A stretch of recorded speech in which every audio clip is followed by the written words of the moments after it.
The boy sauntered into Millie's room. My dad told me to apologize to you and admit that I shouldn't have taken your allowance. Millie remained silent. The boy approached Millie, retrieving some crumpled bills from his pocket. Here's your allowance. I don't want it. Take it back, Millie retorted coldly. The boy chuckled, tossing the money onto Millie's face. Millie, quit the act. No matter how smart you are and how much you pretend or try to fit in, remember, you're not really one of us. You'll always be adopted. The boy's grin looked a lot like the rest of her adoptive families, wide and toothy, though he had a malicious sneer to it. Millie always thought about how little she looked like her adopted family, how she couldn't even pretend to be one of them if she wanted. She never spoke of her adoption to new people, but it was clear just by looking at her that she was different, and she went through life bearing some shame in that, despite her parents telling her not to worry about such things. I never claimed I wasn't adopted, Millie retorted, meeting his gaze. Who knows where you're even really from? You could have been born into some trash family, you realize that? You don't even know who your parents are, yet you insist on being a Yan like us? The boy smirked. Cut the nonsense. Millie clenched her fist by her side, but remained silent. Millie. The boy abruptly grabbed her neck, pushing her onto the table. Don't give me that look, you're not worthy. Derek, let go of me. Millie struggled, using her hands to pry Derek's grip. Derek gazed at Millie with a mixture of jealousy and contempt. In my eyes, you're nothing but trash. Does it feel good to fake your way to greatness? Get lost! Millie's neck felt constricted. She exerted all her strength to push Derek away, but his strength surpassed hers. It wasn't until her face turned pallid that Derek released her. Ew! Gasping for air, Millie raised her head to meet Derek's gaze. Do you even realize how despicable you look right now? Despicable? Derek yanked on Millie's hair and sneered. You're using my family's money for your allowance, and yet you dare call me despicable? Aren't you the embodiment of a treacherous little hermit crab taking over the shells that others worked hard to make? Millie's expression froze, and she fell silent. Possibly not feeling satisfied, Derek glared at Millie and sank his teeth into her shoulder. Ah! Pain shot through her shoulder, causing Millie to struggle. The more she resisted, the tighter Derek clung. The combined pain from her shoulder and scalp was unbearable. Millie's face grew ashen, her eyes welling with tears. Only when Derek tasted blood did he release his grip and fling Millie aside. She collided with the wall. Millie cried out, huddling by the wall. She clenched her teeth and forced out a few words through the pain. Derek, you're acting like a crazy person. Crazy indeed. I've been driven mad ever since you arrived. No one in our family is sane. If you have an ounce of dignity left, get out. The farther away you are, the better. Go away. Derek pointed at Millie, unleashing a string of curses.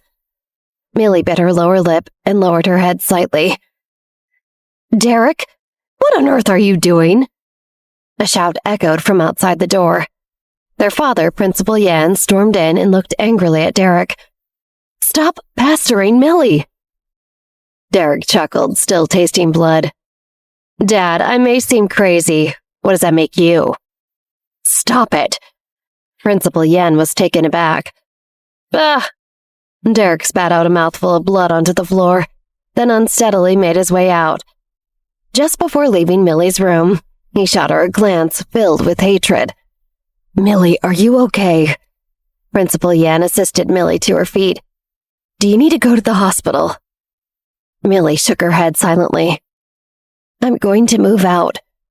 With money now, she didn't need to rely on her adopted family any longer. She just needed to find a new place to live. I'll be 18 soon. I can move out before graduation, and then college is right around the corner. What nonsense are you talking about? This is your home. Principal Yan sighed. I can't fathom what's gotten into Derek lately. He wasn't like this when he was younger. Millie hung her head, refraining from saying anything more. Derek was right. Ever since she was adopted, she had been the interloper. Her presence had displaced Derek and his sister, who were originally the only Yen family heirs. Now Derek was aimlessly wandering without coming home for days at a time, living in chaos, while his sister was studying in Paris. Everyone asserted it was her fault, that it was all because of her existence. But what was her fault really? Was it because she was labeled a so-called genius, and she had achieved such exceptional grades in school that the Yen family took notice of her intellect and decided to consider her as an heir to their family's wealth too? In the past, she had no alternative but to endure her adopted brother's hatred of her. Now, she had a choice though. She wanted to extricate herself from the Yen family, but wasn't sure if it was salvageable. Initially, she thought she'd have a reason to leave when she entered college. Now it seemed the sooner she departed, the better. "The college entrance exams are approaching," Millie suddenly remarked. "Derek's repeated disturbances will impede my exam prep. I want to move out." "It's still early." Principal Yen felt a tinge of guilt towards Millie.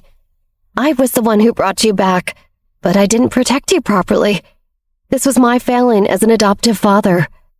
You can take your time and consider this after you enter your final year of high school." "Okay." Millie heard Principal Yan's words and didn't push further. She understood that if she continued, it would only make things more difficult for Principal Yan. After all, he had saved her. "Rest for now. I'll arrange for someone to bring you some medicine later," Principal Yan assured. "Okay," Millie nodded. "Hey." Principal Yan tenderly placed his hand on Millie's head, gently caressing it for a moment before turning and leaving. He couldn't forget the first time he laid eyes on Millie, a child with a troubled life. It had been a cloudy day, which seemed slightly foreboding. He had come to the humble orphanage for the greater good. Spotting a disheveled girl in tattered clothes from a distance, barely providing any cover, he was met with a throng of children clamoring for food. Yet she sat apart, clutching an incomplete album in her hands. Taking the initiative, he approached her. "Would you like some candy?" The girl looked up and posed a question that would forever linger in his mind. "If I eat candy, will those wolves think I'm sweet? If so, I'd rather not." Only then did he notice the shocking scars covering her legs. At that moment, he made up his mind. He wanted to adopt this child. Upon bringing her home, a thorough medical examination revealed that her injuries ran deeper than he had initially perceived. Originally, he had intended to give her a name, but she insisted she already had one. "My name is Millie. I'm not pretty." Principal Yan took a deep breath and massaged his temples. Millie's life was already so sad, unbearably so. He vowed to help his daughter. She tried so hard to be a good student and a good kid. He knew he had to reward her by looking out for her. The following day, Olivia didn't leave the house until nearly noon. When she arrived at Victoria's residence, it was lunchtime. Michael, upon opening the door, wordlessly made way for her to enter. "Dad, how did you sleep last night?" Olivia asked. She knew her father had gone to her mother's place, but it was still odd to see him here in person, answering the door like this, like he lived here. "It was all right," Michael nodded. Victoria had arranged a room for him, which had previously belonged to Desiree and Wendy. He didn't ask further about what transpired, and sleep evaded him the entire night. "That's good." Olivia closed the door behind her, eyeing Michael. "Dad, you don't blame me for not telling you about Rachel and Uncle Bruno, right?" "Let it go," Michael waved dismissively. Upon first hearing the recording, he harbored some resentment toward his beloved daughter. At that moment, he even suspected she was somehow involved in the cover-up. However, he came to understand last night that she had merely found out at some point and was trying to figure out the best way to tell him. From Olivia's perspective, there was simply no right time to divulge such information. This was something she couldn't possibly say. "Dad, as long as you don't blame me." Olivia breathed a sigh of relief, then asked, "Where's Mom?" "She's out. She'll be back soon," Michael replied. "Oh," Olivia nodded, taking a seat on the sofa. She gazed at Michael. "Dad, what do you plan to do next?" This gave Michael pause. What should he do next? "Dad," Olivia adjusted her posture. "You're no longer the CEO of Johnson's Foods, right? Would you consider becoming the legal representative of my company? I'll provide the funding and we can start the gaming company together." Michael was taken aback. His daughter was suggesting this at a time like this. "When the time comes, you'll step in as the president right away. You know I'm not adept at management and I lack business experience. If I attempt this alone, there's a high likelihood that things will be lopsided. But if you're willing to assist me, it'll make a difference." "I'll think about it," Michael responded. His mind was still in disarray, and he wasn't ready to contemplate so many things just yet. "All right." Olivia completely understood Michael. After being betrayed by her father, brother, and wife, Michael had made great strides compared to his past self. Olivia believed she had mentally prepared herself for a long time. As if recalling something, she added, "Dad, I've transferred more from your funds. Ansel mentioned that this is the maximum I can transfer. You'll need to personally visit the bank for the transfer afterward. You can handle it on Monday." Michael was dumbfounded. What did this mean? Was she intending to transfer all his assets? Did she even seek his opinion? "Dad, don't look at me like that. Even if I didn't want to, Grandpa Jack and Bruno would. They never sought your opinion, did they?" Olivia spread her hands. "Given the circumstances, don't be stubborn. Transfer the funds on Monday so they can't conspire against you again. To be honest, you don't have much time left to tend to the psychological and emotional wounds they've inflicted on you before they try to drain those accounts again."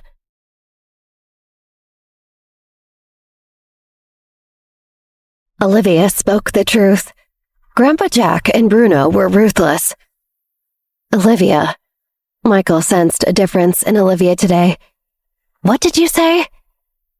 "I said you should transfer the rest of your money quickly on Monday," Olivia stated. "Then the remaining funds won't be enough for Grandpa and Bruno to share." Michael was stunned. Was it because he had already endured too much that he felt he couldn't change things because it was too late? He had always known that Olivia was astute and far-sighted when she saw things clearly. But had he inadvertently discovered other attributes of his daughter? "Dad, you have to understand," Olivia said, pursing her lips when she read his thoughts. "My mother and I carry the blood of the Park family. The 7 prominent families won't let us merely live in peace." Michael immediately grasped the implications. That was correct. 18 years ago, the 7 prominent families openly sought to obliterate the Park family, hadn't they? How could they let Olivia and Victoria off the hook now? This realization solidified Michael's resolve. "I understand. So prepare to launch my new company with me on Friday with you as the CEO, after you and Ansel Parr have settled matters on Monday. Unless you have any objections?" Olivia inquired. "Your plan is already so well thought out. What objections could I have?" Michael smiled. His eyes brimmed with vigor, no longer as despondent as yesterday. Olivia chuckled. This was her father. This was Michael Johnson. Grandpa Jack had been truly foolish. He had personally driven away such a valuable person in his life.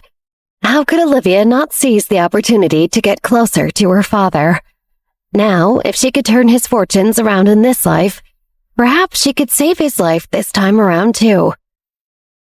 On Wednesday, Chris cornered Confluence Technology, leaving them no way out but to sell their business. In this critical moment, Ansel Parr stepped up to acquire Confluence Technology. The higher-ups in the company breathed a sigh of relief. One representative considered seeking approval from the upper echelons, but was surprised to be rebuffed by the other directors and shareholders. Thus, unbeknownst to Franco Alva, Confluence Technology handed the company over to Michael after he made an offer to purchase it. So legally, Michael was the new owner and CEO. As school was about to conclude on Wednesday, Olivia remained in good spirits. Thanks to Michael's assistance, company affairs became more manageable. With the final school bell ringing, Olivia slung her bag over her shoulder and beckoned Millie to leave the school grounds with her. "Hey, Olivia!" Lena's round face reddened. "You really didn't take me seriously. What kind of joke is this? Why weren't you clamoring to talk to me today?" "Lena, what's gotten into you? Did you wake up on the wrong side of the bed today?" Olivia examined her from head to toe. "Have you made up your mind?" She had already made up her mind and was waiting for Olivia to approach. Yet as school was ending, Olivia hadn't come to find her. What was the meaning of this? Why did she not come begging Lena to join her company? "Well, what do you think?" Olivia asked. "Ugh." Lena turned her head and snorted coldly. Olivia was really too much. Was she deliberately toying with her? Was there a need to ask further? Wasn't it embarrassing her? "You haven't made up your mind?" Olivia asked, though she already knew the answer from reading Lena's mind. "Judging by your expression, I assume you're leaning towards rejection, right?" She shook her head. Olivia glanced at Millie and said, "Never mind, Millie, let's go. After this big move, there's no need to bring her along. You can assign someone else to the role." "What big move?" Lena asked curiously. "You're not part of our company. Why should I tell you?" Olivia gave Lena a once-over. "You tell me first. If it's interesting, I'll join," Lena declared. "Really?" Olivia feigned a troubled expression and motioned for Lena to come closer.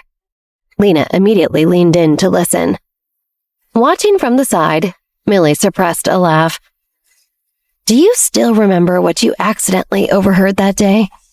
Olivia inquired. Yes. Lena nodded attentively. "It's because of that incident that I'm planning a big move."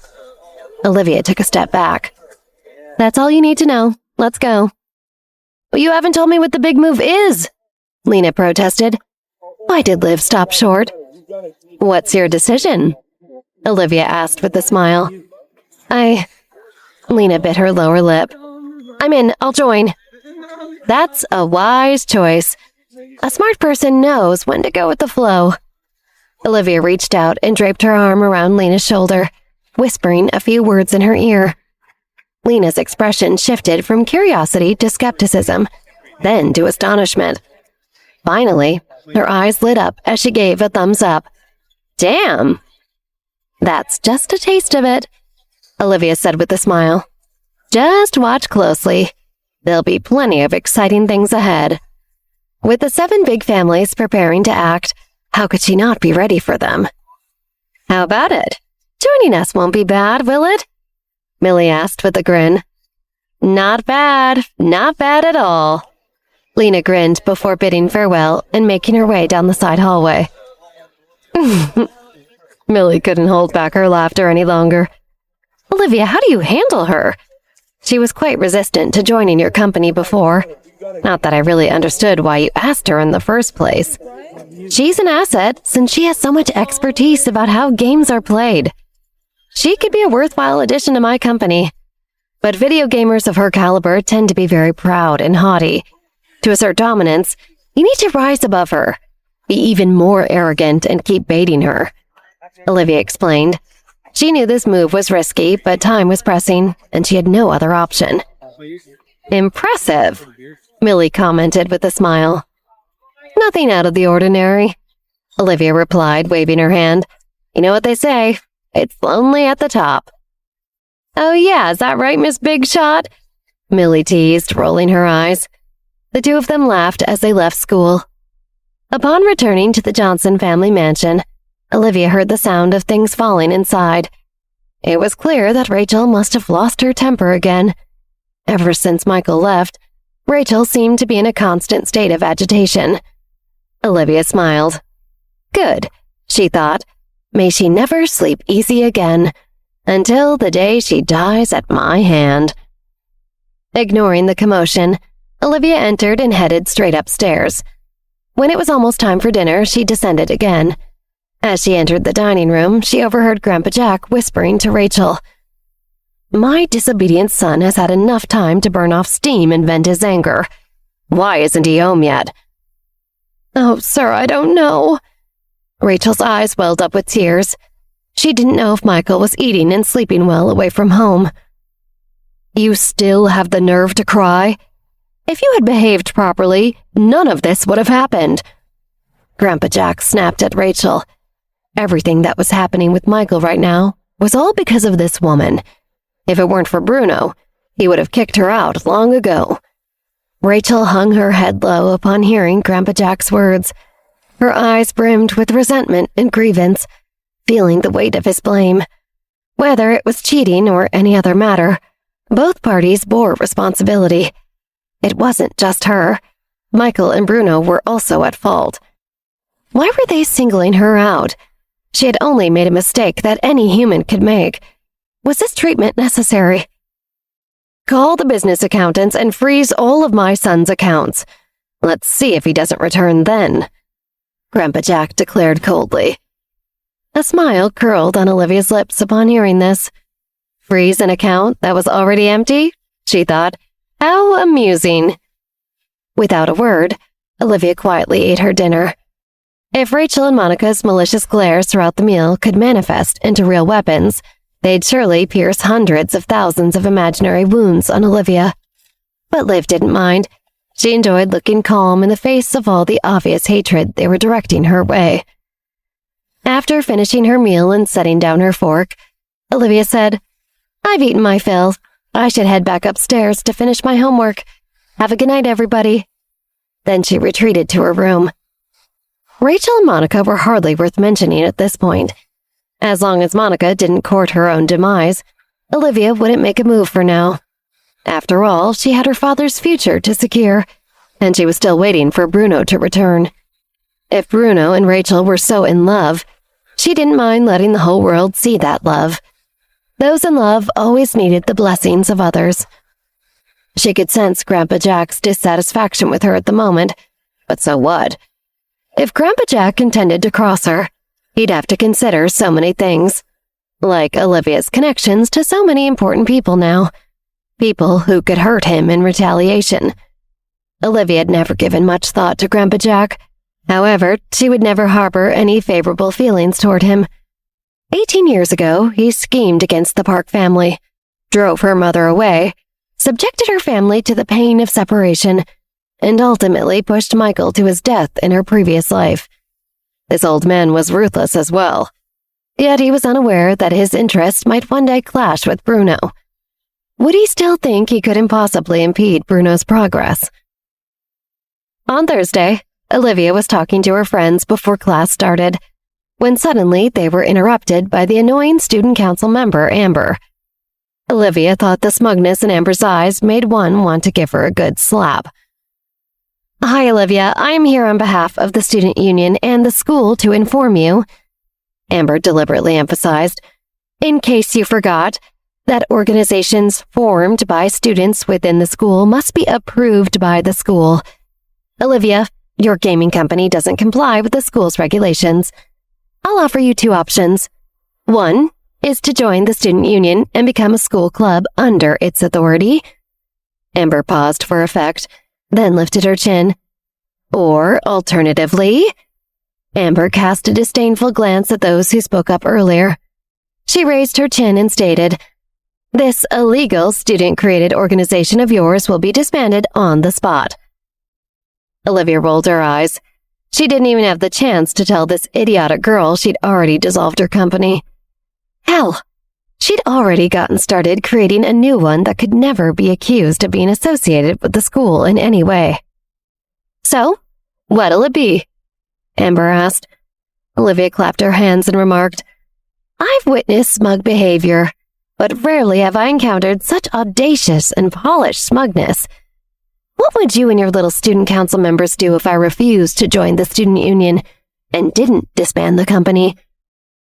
We can let the school administration know that you've gone against the student ethics manual by not following school bylaws, and then you'll be up for suspension or worse," Amber asserted, raising her chin.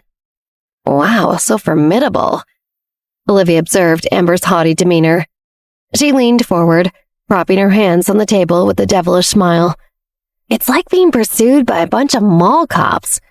Do you think that scares me? She paused, straightening up. Do you realize that even if you remind me a dozen times that I'm over the top, or even outright try to get me expelled, I can easily choose any school I want to go to instead? You're incredibly arrogant. Amber glared at Olivia. Olivia laughed. You have no idea. And if you don't like it, you're free to leave. She had the credentials to back up her confidence. Her academic achievements were outstanding, and she did really well in the National Elite Student Competition. After she started a company, numerous schools would vie to have her.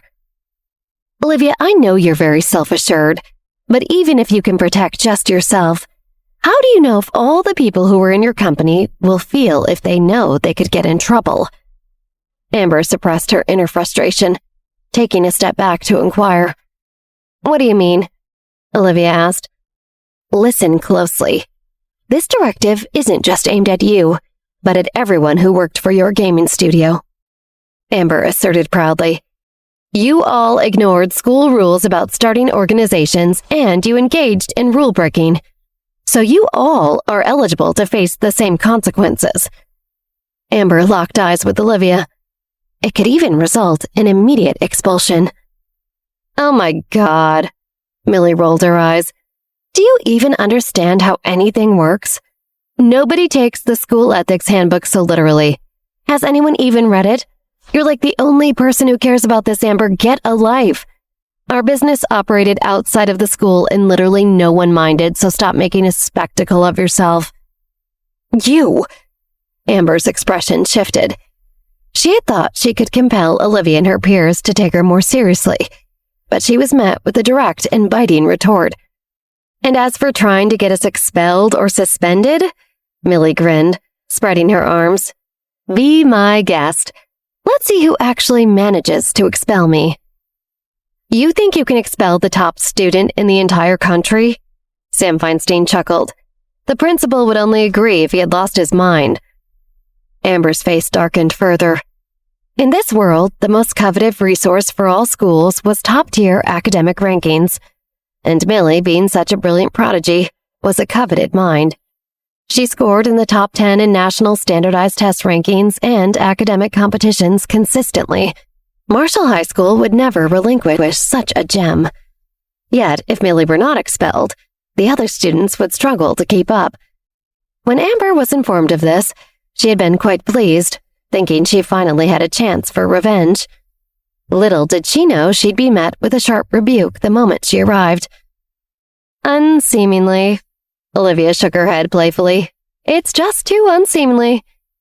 What do you mean? Amber furrowed her brows. Nothing, it's just that you've come here early in the morning to put on such a distasteful display. It's tiresome. And, Olivia thought, you've gone and gotten your name added to my revenge list. Olivia smiled to herself. Lately, she's been bothered by quite a few people, and she could feel that old tingling sensation bubbling up in her. She was ready to use her powers again. Olivia, don't overestimate me. Amber's expression went through various changes in response to Olivia's mocking words. In any case, I've delivered the message. You'd better make your choice soon, or you'll face the consequences. I'll face the consequences? Olivia smiled and inquired. So far, you haven't said anything that truly intimidates me. Ugh. Amber clenched her fist. Now Olivia had truly crossed the line. Laughter could already be heard from the onlookers, intensifying Amber's embarrassment. This dumb, defiant student was indeed a thorn in her side. Fueled by these thoughts, Amber commented, The behavior in your little friend group has always been the worst. Are you blind? We literally already disbanded our company. God. Olivia laughed. How did you not know? Amber stifled her surprise, then paused for a moment before issuing a veiled threat. Well, Well, you guys could still be suspended for going against school bylaws. She leaned forward. You should be careful. I'd hate to see your college acceptance revoked because of bad behavior at school. Unbelievable, Olivia said under her breath. This Amber was truly unscrupulous. First, she attempted to threaten Olivia. When that didn't work, she turned to the members of Olivia's gaming company. After being rebuffed by Millie, she resorted to thinly veiled threats. Did she really need to stoop this low? What are you implying? Olivia asked, wearing a serious expression. Nothing. Amber noticed Olivia's change in demeanor and smiled. I'm just offering a friendly piece of advice. Well then, I must thank you for your concern. Adam's voice chimed in from the classroom door. Everyone turned to look at the door in unison. It's been quite a while since our class has been so lively, Adam remarked, putting away his phone as he walked in the door. Come on, everyone. Settle down. He walked over to Amber with a smile. I think the kids in my class received your message. You can leave now. Amber shuddered. The person in front of her was her teacher, so as a student, she still felt a certain level of apprehension. Let's go, the quiet girl who had come with Amber urged, pulling her along. Amber had no choice but to leave the classroom with her friend. She couldn't wait to hustle down the hallway and descend the staircase towards the building's exit, getting as far away from this embarrassing exchange as she could. As she passed by Adam, she heard him add, Remember, this is a class for honors students that belongs exclusively to the honors students. You don't need to resort to silly tactics to intimidate our students. We won't stand for it. Amber's expression contorted with anger as she clenched her teeth, biting her lower lip. This teacher was insufferable. Amber lowered her head and made her way to the classroom door. Just then, Olivia called out to her. Wait! Amber could no longer contain herself. Upon hearing Olivia's call, she turned her head and shouted at her. What more do you want? I don't want anything. Olivia's tone was indifferent. I just wanted to say you can go back and report to your friends that this was a really productive talk. And I'm telling you to leave, is that not clear? Millie scolded. Get lost. Lena slammed the table and shouted. Yeah, get lost. Millie clenched her fists and echoed. Huh. Amber coldly snorted. No matter how arrogant they were now, they were like arrows at the end of flight. Eventually, they'd obediently let her do what she wanted. Watching Amber leave, Olivia's lips curved slightly. She exchanged glances with Millie, Lena, and the others before resuming her seat. That was interesting. Jeremy lightly chuckled and praised Olivia. Olivia hadn't schemed against the student union, yet they were the ones plotting against her. They were really asking for it. Liv? Francis called to Olivia softly, then pointed discreetly at his phone hidden in a book, making an okay gesture. Olivia had anticipated the situation with Amber and the student council, and had instructed Francis to be ready to capture anything that might go down between she and Amber. Good job, she nodded. Olivia returned an okay gesture to Francis. All right, everyone, take out your language books, Adam announced after the class bell rang. Don't be distracted by what's just happened. When has Olivia ever suffered a loss? He laughed. After saying this, Adam smiled. In his impression, Olivia wasn't one to be pushed to her limits. Now turn to page 61 and we will all take turn reading. Upon hearing this, the students did as they were told, but they were all still so riled up and antsy that the sound of flipping pages was much louder. Wow, that's some aggressive page turning, guys. Adam took in a sharp breath. Gently, it's not like the book provoked you. Why be so rough? The pages are getting torn. Show some restraint. Honestly, you all are so rowdy. At the end of the day, you're still young ladies and gents, remember that. Teased by Adam, everyone couldn't help but laugh. The gloomy atmosphere from before had significantly lightened. That's more like it. Our class knows how to not take itself too seriously. I know our vice principal has already mentioned it before, but our class is the loudest when it comes to laughter and rowdiness in the hallways. So I suppose it's good not to disappoint him," Adam said with a smile. Everyone laughed again. They genuinely liked their teacher. "All right, let's officially begin the lesson, shall we?" Adam said, gently adjusting his glasses. Meanwhile, Amber relayed Olivia's choice to Bjorn Jorgensen, the student body president. Bjorn narrowed his eyes and asked, "Did she agree to disbanding her company right away?" Amber hesitated, unsure if she should divulge what happened next. "Go on, tell me," Bjorn said, fidgeting with his pen as he looked at the person who had returned with Amber from Olivia's class. The girl lowered her head slightly. After a moment of hesitation, she proceeded to recount everything that had transpired in the classroom. Amber's expression soured as she listened. "What? Jesus!" Bjorn tossed his pen aside and clapped his hands. "Amber, you truly have no shame." Bjorn silently cursed Amber hundreds of times in his head. It was utterly foolish, lacking any sense of discretion. It was no wonder she could only become a measly council member and not a student body president herself. "Excellent," Bjorn said as he stood up, putting his hands in his pockets and striding towards Amber. "In any case, you fulfilled my task and successfully gotten Olivia to close down her company. I think I'm going to start giving you more responsibility going forward." "Really?" Amber's eyes lit up. "You can choose not to believe me, but that's of no concern to me," Bjorn replied with a carefree smile, shrugging his shoulders. "Fantastic!" Amber exclaimed as she clenched her fist with joy. "Let's head out," Bjorn said, sitting back down in his chair with his back turned to the others in the meeting room. "Everyone, let's go." "All right," the others responded and exited the room together. Later, Bjorn sat alone in the meeting room, stretching and gazing out the window. He murmured, "This Olivia girl is different." There was a soft knock on the door. The person who had previously left the room had returned. "Bjorn?"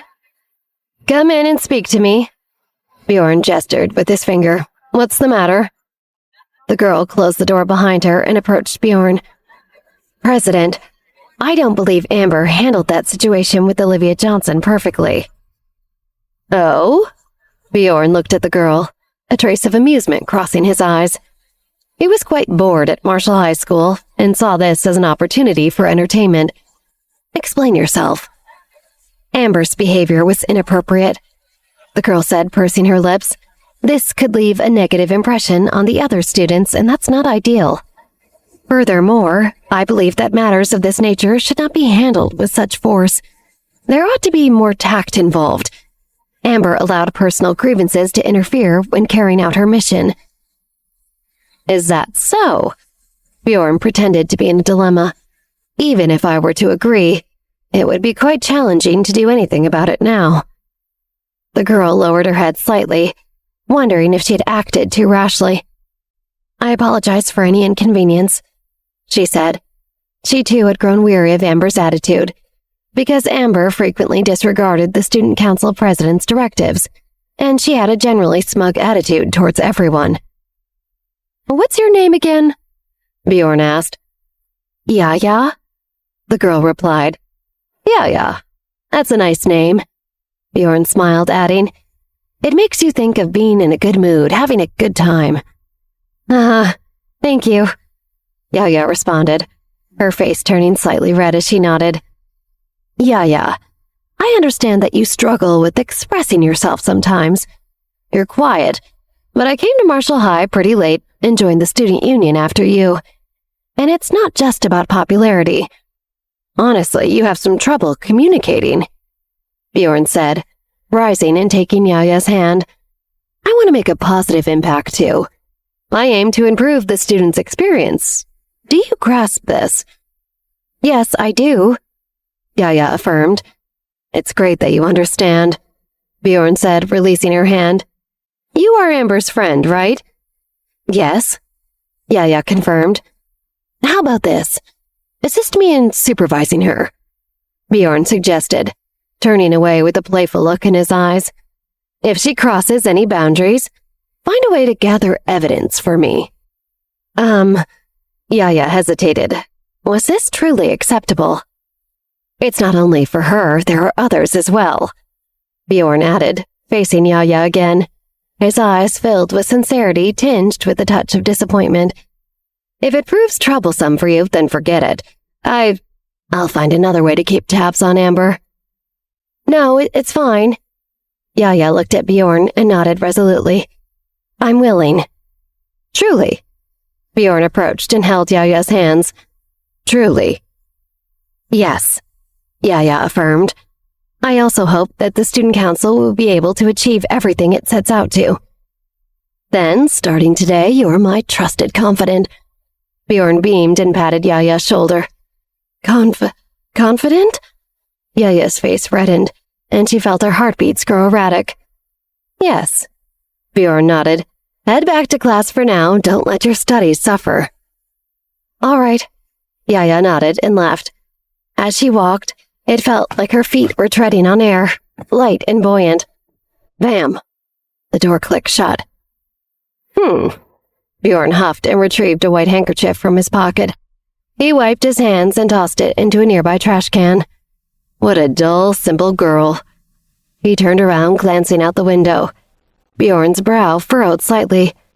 How tedious. He wasn't sure when his family would allow him to return home. New York City was dreadfully dull. On Friday morning, after Victoria finished washing up, she found Michael already seated at the dining table in a suit and shoes. Breakfast, including milk, cereal, eggs and bacon with avocado toast, was laid out. He had evidently risen early to prepare it. Wow, well, isn't this a feast? Victoria said, impressed. Good morning, greeted Michael. Good morning, Victoria replied, eyeing Michael. What's going on? Are you headed back? Heading back? Why would I do that? Michael countered. Are you trying to kick me out? I wouldn't dare, Victoria chuckled. This house was rented with the money Michael had given her. If anyone was leaving, it would be her. If you're not leaving, what's your plan? I've had a week to rest. It's time for a fresh start, Michael stated with a smile. That makes sense, Victoria agreed. She'd been concerned about Michael's arrival. Being angry on one's own was one thing, but seeing someone who rarely got angry actually in that state was quite unsettling. Michael had always had a good temper. When Victoria ran off after arguing with Grandpa Jack, she hadn't asked about it. Now, seeing Michael bounce back, Victoria was genuinely pleased. Then give it your all. Every beginning is tough. If you face any setbacks, don't take it too hard. All right. Michael felt a warmth inside. But first, will you join me for breakfast? Who am I to refuse a feast like this? Victoria smiled and took a seat across from Michael. She picked up a piece of avocado toast with fried egg and began eating, asking, Have you found a job since leaving your family's company? Or have you been for any interviews? I got a job, so I'm heading to work today, Michael said with a smile. Then you're doing quite well. Victoria thought for a while and said, How about I cook you a big meal for you tonight to celebrate? Sure. Michael paused for a moment and asked, Wait a minute, you're cooking the big meal? What do you mean? Victoria frowned. I didn't poison you in the past few days. Oh, no. Michael smiled and said, I suppose that's true. And the food you made last time I was here was good too. Well, Wendy's mother was very good at cooking, and she may have made that. Now that she's gone, you... Michael? Victoria narrowed her eyes. This ex of hers was being cheeky, wasn't he? Finishing his last bite of food quickly, Michael immediately stood up. I'm full. I'm off to work. Goodbye. After saying that, he swiftly exited before Victoria could think of a good comeback. Don't come back if you dare, Victoria teased at Michael's retreating figure. When she saw the door was closed, Victoria murmured, The audacity. He dared to question her cooking. She had even been personally guided by Desiree, for goodness sake. But she knew he was right. She wasn't a very good cook. After their leisurely breakfast chat, Victoria let out a long sigh and tidied up. Honestly, he runs off after eating. He doesn't even know how to clean up. After straightening things, Victoria changed her clothes and headed to work. Today was Friday. The subway wasn't too crowded, and there were seats available. After giving up her seat to a pregnant woman, Victoria reached her company's headquarters after a few stops. She looked up as she entered the giant skyscraper. The words Confluence Technology scrawled across the top of the building. Victoria used to work here and had since moved on. But after moving up in her career, her old manager, Nate Evans, asked her to come back in a higher position for more pay. Desiree teased her that Nate was doing this because he liked Victoria and wanted an excuse to be closer to her. That's why he visited her in the hospital too when Victoria's appendix burst, Desiree insisted. But Victoria shooed the thought away. She accepted the job offer, but she was nervous she wouldn't cut it in a higher, more stressful role, so she hadn't even told her daughter about the new job yet, or anyone really for that matter. She was too busy privately battling imposter syndrome for the last few weeks, as she got comfortable in her new position. Just as she entered the building, colleagues from the same department approached her mysteriously. "Victoria, did you hear? The company just got bought out." "What? When did this happen?" Victoria was taken aback. "Oh, great," she thought. "I signed on to work for a sinking ship. I'm not sure I only knew the company's finances were tight, but I didn't expect a buyout so soon." The girl chatting with Victoria was around 25, with refined features and polished clothes. "Shelley, where did you get this from?" Victoria asked. "Do we really need sources?" Shelley exaggerated. "Victoria, you came in late today. You missed the new CEO taking over and talking to us. He was so hot and had major hot husband energy. Although you're older than I am, you're probably not looking for a husband. I bet you're already married." Shelley shook her head in mock regret. Yeah. Another 20-something colleague from finance chimed in. "Victoria, the new CEO is like the epitome of a handsome bachelor, even more daddy vibes than Jermaine Aldis." "Who's Jermaine Aldis?" Victoria looked puzzled. "The new CEO looks like Walter Jude," another colleague added. "Who's Walter Jude?" Victoria felt a tad out of touch with these young people. How did she not know any of them? Yeah, the new CEO's demeanor is a bit like George Clooney," Shelley continued. "He seems classy and refined, but there's this unmistakable aura of a dominant guy in control." "I know George Clooney." Victoria finally felt she wasn't completely out of the loop. "Oh, I can't even, he's super handsome." A few young girls were ecstatically bouncing around, while Victoria stood amidst them looking bewildered. The company had changed its CEO. The higher-ups really kept this under wraps. She had no idea at all. "Enough of this. I feel like the new president looks oddly familiar. I think I've seen him in magazines or newspapers." The girl who spoke earlier glanced over from a distance. She couldn't shake the feeling of familiarity. "What are you all bickering about?" A sharp female voice echoed from the doorway, followed by a woman of about third, stunningly beautiful. She strode in wearing high heels and declared, "The company pays you to work, not to chat and argue." The young employees fell silent, tongues tied. They lowered their heads, avoiding eye contact. "Victoria?" The woman fixed her gaze on Victoria. "Why are you allowing your subordinates to behave so recklessly? You're old enough to know better." Victoria's cheeks burned at the admonishment. "I'm sorry," Victoria said, her head slightly lowered, appearing apologetic. There was the imposter syndrome again, rearing its ugly head. "Lisa, That's enough." Lisa impatiently waved her hand. "There's no need for explanations. Let your actions demonstrate that you didn't receive your new position in vain. Victoria, this month, your bonus could be docked as a warning to others." After uttering this, Lisa swiftly turned and left. "Victoria, I'm really sorry." Shelley and the others looked at Victoria with regret in their eyes. They were the ones who initiated the conversation with her. "It's all right." Victoria shook her head. Lisa was head of the sales department, so she had seniority over Victoria, though she wasn't in Victoria's department.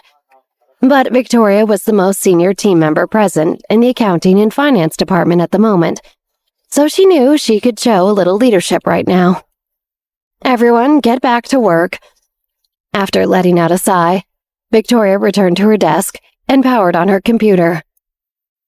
"What are you guys doing this weekend?" Shelley asked, unable to not chit-chat. "Shh." The person beside her lightly nudged her with an elbow.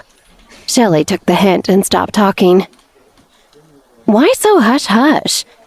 Despite saying this, Shelley still lowered her voice and continued. "Lisa is just trying to charm Nate. That's why she's making things difficult for Victoria. Yeah, because Nate has feelings for Victoria." The person beside them stole a glance at Victoria, who was diligently working at her desk, and said, "Even though Victoria is a bit older, anyone with eyes can see that Victoria is prettier and more fun than Lisa. I heard that Nate used to date Lisa, but for some reason they broke up. Probably because she has a stick up her ass." Everyone laughed. And now, after all these years, Lisa has tracked him down again and got a job here just to be near him. Shelley shook her head and said coyly, "If I were Nate, I wouldn't trust such a scheming and two-faced woman. Look how arrogant she is with us. If she's like that in front of others, can you imagine how bad she is behind closed doors?" "Shh, lower your voices," the person beside them reminded them. "All right, let's get back to work," Shelley sighed, resting her cheeks in her hands. "If only a powerful CEO took interest in me." Her surrounding colleagues laughed. "The new CEO is quite something. Why didn't you try your luck with him? You could schedule a private meeting with him to go over your objectives, then show off your professional attire and attitude, if you know what I mean." Funny. Even though the new CEO is very attractive, Silver Fox isn't really my type. Besides, it's clear he has a family. Despite my love of a good flirtatious joke or two, I still have my principles. Shelley placed her hands on her waist and declared, "You practically run the whole company with your social skills, and you have the craziest bunch of colleagues. And you talk about principles? Hurry up and finish your report. It seems like you'll be double-checking your salary again. Last month, you made an error and Victoria got scolded. You'll have to be extra cautious this month." "All right." Shelley stuck out her tongue apologetically. She was a bit perplexed. She quickly returned to her seat and retrieved a bag of homemade cookies from her backpack. Then, with small steps, she hurried over to Victoria's table. "Victoria, this is for you. Please accept it." "You made these yourself?" Victoria looked at Shelley. Shelley smiled and set the cookies on the table. She felt fortunate to have such a supportive team leader for her first job after graduating. "Victoria, be careful. The last time I ate her pudding, I had diarrhea for 3 days," another female coworker warned. "Oh, come on, that was just a mishap." Shelley waved her hand dismissively. Everyone chuckled. Victoria joined in the laughter. "I'll take my chances with these. If I can make it to the office tomorrow, though, someone make sure to avenge me." Everybody laughed again. Confluence Technology's finance department wasn't very large, but everyone had a good disposition. They often chatted and laughed, creating a harmonious atmosphere. "Victoria," Shelley pouted, wearing an aggrieved expression. She had put in a lot of effort. "Hey, the head of the finance department and the department's assistant manager should head to the big conference room for a meeting." Someone knocked on the finance department's door and said, "All right." Victoria stood up and patted Shelley's shoulder. "You get back to work." "Got it." Shelley nodded and turned back to her tasks. As Victoria headed to knock on Nate's office door, she said, "Nate, we have a meeting?" "All right." Nate put on his suit and jacket and emerged. "Let's go, Vic." When the two of them headed down the hallway together, Victoria noticed a small piece of clothing sticking out of the corner of Nate's suit. She called him over and helped him remove it. Then she smiled and said, "Here." Nate chuckled. "I forgot to take it off after sending it to the cleaners." "You're too hasty." Victoria smiled, shaking her head. The two of them walked out of their department's cubicle side by side. Despite the age gap, they made a nice pair. The age difference added a certain charm. They chatted and laughed as they walked. When they passed the restroom door, Nate said, "Victoria, can you wait for me a moment? I want to make sure I look okay before we're up close with the new CEO. Gotta make sure I have no leftover snags from the dry cleaners." "No problem," Victoria laughed. "I'll wait for you right here." Once Nate entered the bathroom, Lisa appeared behind her. "Victoria, what's going on with Shelley from your department?" "Huh?" Victoria was taken aback. She asked, "What do you mean? What happened with Shelley?" "She made an error in her last accounting report. Go back and double-check it. This client needs it in the afternoon. If you can't find anything, then have her pack up and leave." Lisa furrowed her brows and said, Victoria looked towards the bathroom. "What are you still standing around for?" Lisa pressed. "Nate asked me to wait for him," Victoria explained. "Also about the meeting later. You're just an assistant manager. It's fine if you don't attend." Lisa said, "You go ahead. I'll inform him that the client is quite anxious." "All right." Upon hearing this, Victoria turned and hastened back to the finance department. "Huh." Lisa sneered at Victoria's retreating figure. At her age, she still had the audacity to try and snatch a man from her. "You're so shameless." At that moment, Nate came out of the bathroom. He was taken aback when he saw Lisa. "Where's Victoria?" "She said there was a last-minute matter in the department, so she didn't want to attend." Lisa toyed with her hair and said, "Your department's team leader is quite the character. She didn't even show up for the CEO's speech. Is she accustomed to this?" "Victoria takes her work seriously. I don't see anything wrong with that," Nate replied. "But Lisa, please refrain from using your authority to punish people in front of others." Lisa's expression shifted.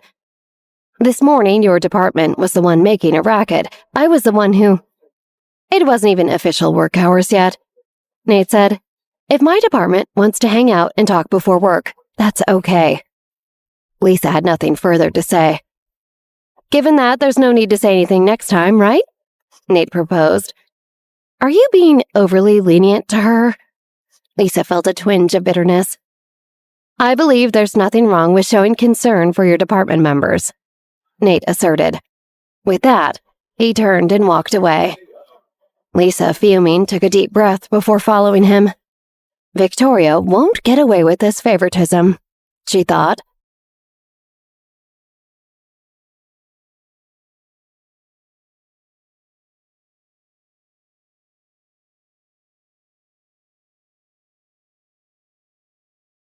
Upon reaching the meeting room, Nate took a seat and didn't exchange another word with Lisa throughout the entire meeting.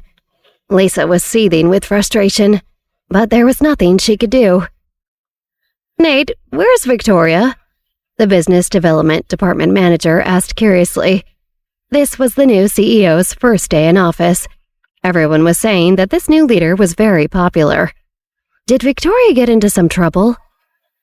"Victoria," Nate smiled and said, "there's a discrepancy in the accounts for one of our clients that needs to be figured out.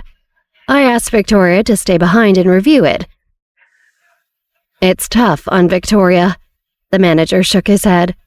"Her subordinates are all novices. They lack experience. The older batch of employees bailed as soon as they sensed trouble with the company. Now the newbies have to be trained one by one." "Indeed." Nate smiled faintly. Lisa clenched her fists upon hearing Nate converse with someone else. That wretched old woman Victoria, she thought. Just then, the closed door swung open and the CEO entered, flanked by secretaries on both sides. When Nate saw who it was, he was taken aback. Why was he here? Michael Johnson, upon entering the conference room at Confluence Technology, immediately spotted Nate. He gestured with his eyes, and Michael took his place at the head of the meeting table. "Everyone, please have a seat." Everyone settled down. Nate gazed at Michael, his expression shifting. Why had Michael Johnson become the president and CEO of Confluence Technology? Wasn't he the CEO of Johnson's Food? What was going on? The last time they had seen each other was at the hospital when Victoria had been ill. Neither seemed sure of the other then or now. "Who's that empty seat for?" Michael inquired, eyeing the vacant spot beside Nate. "That's for our department assistant manager," Nate said, looking uneasy. She has some urgent matters to attend to." He hesitated briefly before offering the excuse he had prepared. "There was an oversight in the accounts of some new team members. I asked her to stay behind and review it." "Ah, I understand." Michael nodded. "Let's begin the meeting. I assume many of you here are familiar with me. My name is Michael, and I used to serve as the president of Johnson's Food." As soon as Michael spoke, a murmur of recognition swept through the room. That explained why he looked so familiar. "For reasons I won't delve into now, I've resigned from my role as president of Johnson's Food and officially taken on the role of CEO and president here at Confluence Technology," Michael announced with a smile. "Please carry on with your tasks. As for the company's future plans and changes, you'll be informed separately. There won't be any significant personnel shifts, so rest assured all your jobs are secure for the time being." Nate scarcely registered a word of the meeting. His mind was consumed with a whirlwind of apprehension. Was Michael doing this for Victoria? Back at her desk, Victoria meticulously reviewed each piece of recalculated data in her client accounts, foregoing lunch altogether. As Victoria examined the file Lisa had flagged, she furrowed her brow. "I see no issues here. What's going on?" "Victoria, there's definitely no problem here." Shelley massaged her temples. "This was considered crucial at the time. I double-checked it myself then and again now. The numbers match perfectly." Given her previous errors, Shelley now exercised extreme caution in checking her work. Every set of accounts that passed through her hands underwent 2 rounds of meticulous scrutiny before submission. She was sure there were no errors in her accounting this time around. Has someone flagged this by accident? She wondered. "Shelley, there's less than 20 minutes left for lunch. Go grab a bite. I'll go check again." Victoria got up and left the finance department, hastening to Lisa's office. After knocking and entering, she glanced at Lisa, who was busy with her makeup, and stated, "Lisa, I've sent the accounts to your email. We've also rechecked and found no issues with them." "Is that so?" Lisa glanced at Victoria dismissively. She knew there were no errors in the accounting.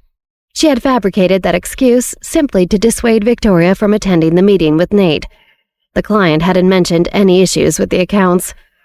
"Understood. You can go now." Victoria frowned slightly. "Didn't you mention an issue with the accounts? Since there was a problem with the customer's feedback, is there a specific concern you'd like to address?" "How would I know?" Lisa put down her mirror, growing impatient. "I'll communicate the situation to your accountant. I've already looked into it for you. Why do you keep pushing it? Do you really think I'm your babysitter?" "That's not what I intended," Victoria clarified. "I meant, you don't need to say anything more." Lisa slammed her hand on the table. "I'm extremely busy. It's not like your job of crunching numbers. I actually have to talk to clients all day. You can leave now." Victoria clenched her fists at her sides and took a deep breath to contain her frustration. She spoke up. "Then please consult with Lisa. Let's identify exactly where the problem lies, and please report this to Nate when the time comes." Mentioning Nate caused Lisa to moderate her tone. She lacked a reason to get close to Nate, so this was opportune. "I will." Victoria heard this and turned to leave. She closed the door behind her, gritting her teeth and taking a deep breath. This was the first time she dealt with such a challenging colleague. Victoria exhaled deeply again and shook her head. After settling this matter, she went to grab a quick bite before returning to her department.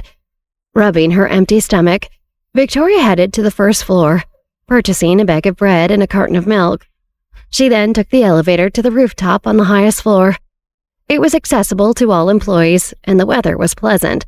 On the rooftop, she enjoyed her meal while squinting at a nearby public park.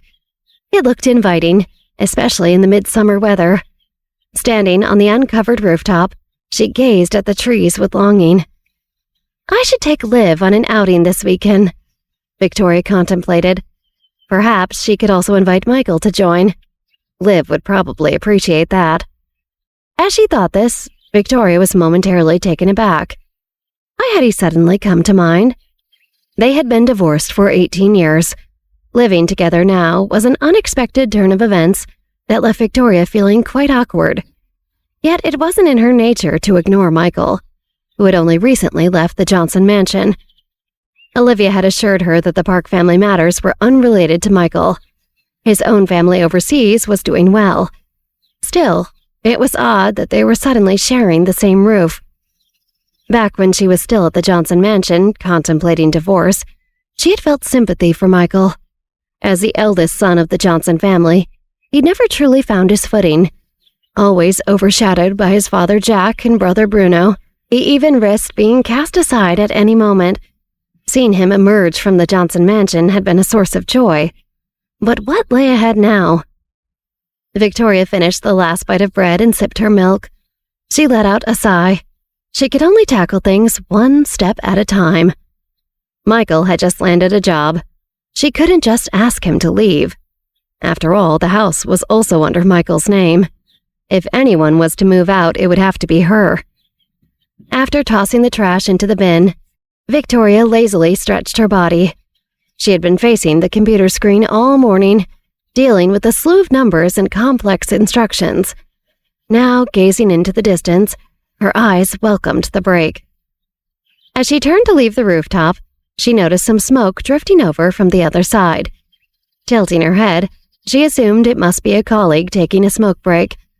Out of consideration, Victoria offered a reminder. It's time for work. Let's head back early. Ah, thank you, a male voice replied from around the corner. You're welcome, Victoria responded before making her way off the rooftop. Just as she left, on the other side, a man extinguished his cigarette and let out a sigh. It had been many years since he last smoked. This recent change in environment, transitioning to an entirely different role in business, was taking some getting used to. After some contemplation, he placed a call. Hello? Sir, came the prompt and polite response on the other end. Anselpar, would you be interested in a job change? The man's lips curved upward. I could use your expertise. I'd be thrilled. Anselpar had been eagerly awaiting this call all morning. Good. Once you've settled matters with the Johnson family, you can come over. The salary might not match what the Johnson family offers, the man cautioned. That's perfectly fine, Ansel assured.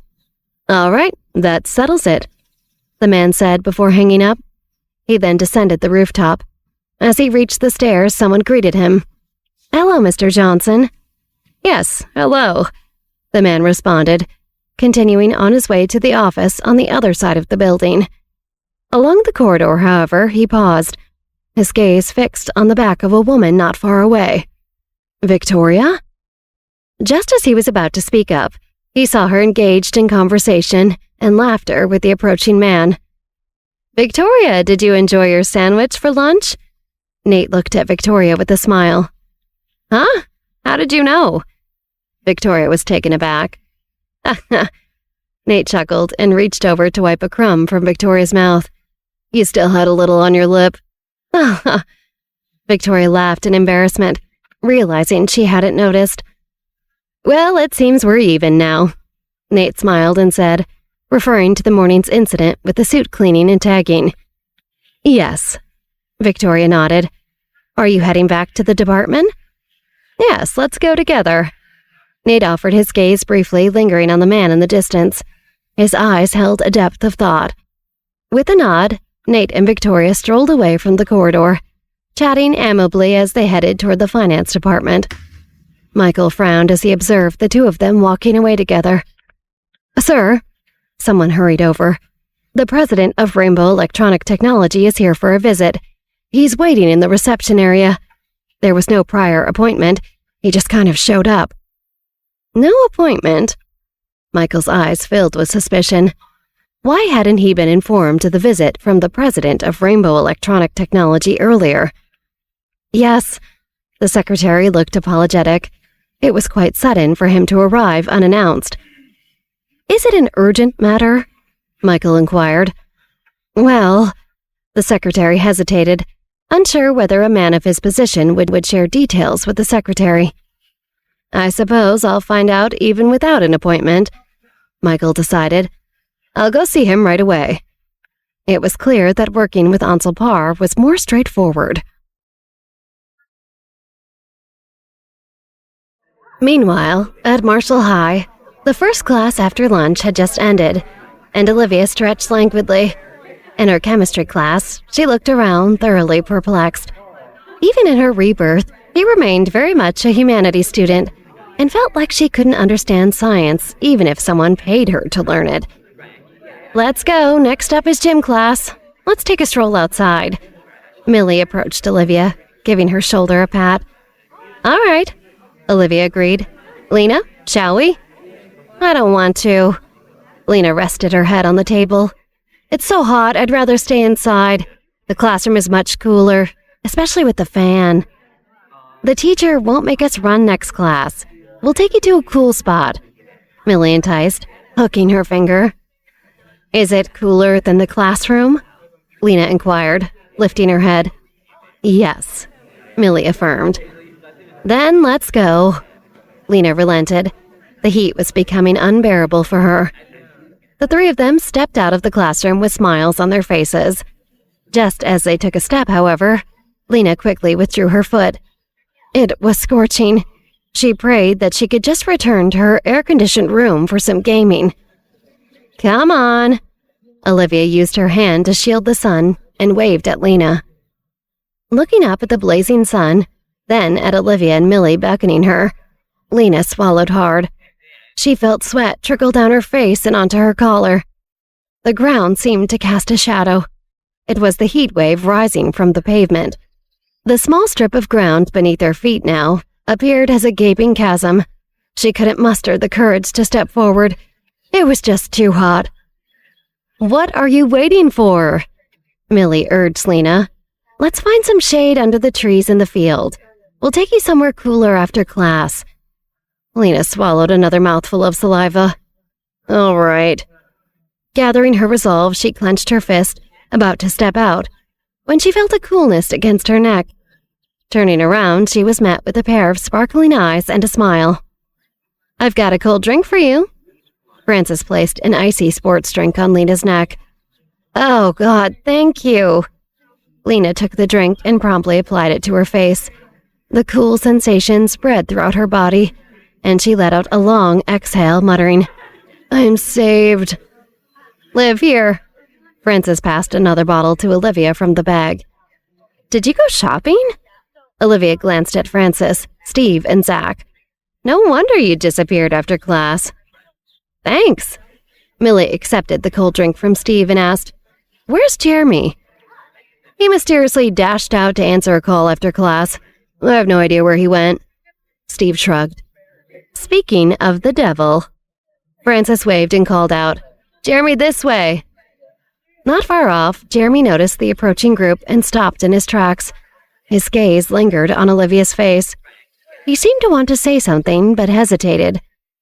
You've been awfully busy lately, Steve teased. Someone might think your household is in chaos. Jeremy began, but was cut off by Lena. Don't just stand around here. Let's head to the shade of the trees. I'm about to turn into a dried-up husk. Lena's face was still pressed against the cold drink, displaying a look of helplessness. All right.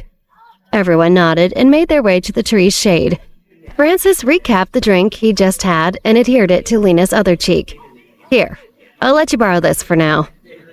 Wow, Francis, you're such a lifesaver. Lena was so moved that she nearly cried.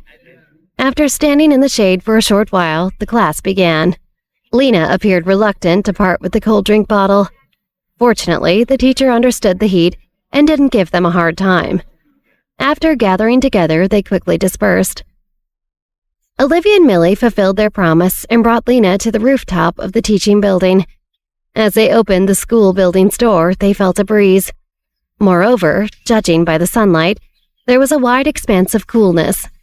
Sitting down, they could feel the cold ground beneath them. Lena finally experienced a sense of relief. This place is definitely cooler than the classroom. Next time, help me skip class. Just say I got lost on the rooftop. You're so ridiculous, Lena. Olivia and Millie smiled as they shook their heads in amusement. Hey, Liv, how far along are we with our new game? Francis asked. All the hardware components have been matched and perfected. The funds are in place as well, Olivia stated. However, we're still stuck on character development and the story script. Since we're creating a major game, we need to establish a seamless world that players can immerse themselves in. Zach chimed in. It's crucial to get it right from the start. Otherwise, we'll be prone to errors in the later stages. Lena, how's it coming along on your end? Olivia turned to Lena. This was why Liv had brought Lena on board. With her expertise in nearly every game on the planet, Lena knew what hadn't been done before. And with Wendy gone, somebody had to come up with a new original story that would blow players away. So what better person than Lena? I penned a game script called Who Killed Me? Lena shared. The plot is straightforward. It's set in a secluded town where a resident suddenly dies.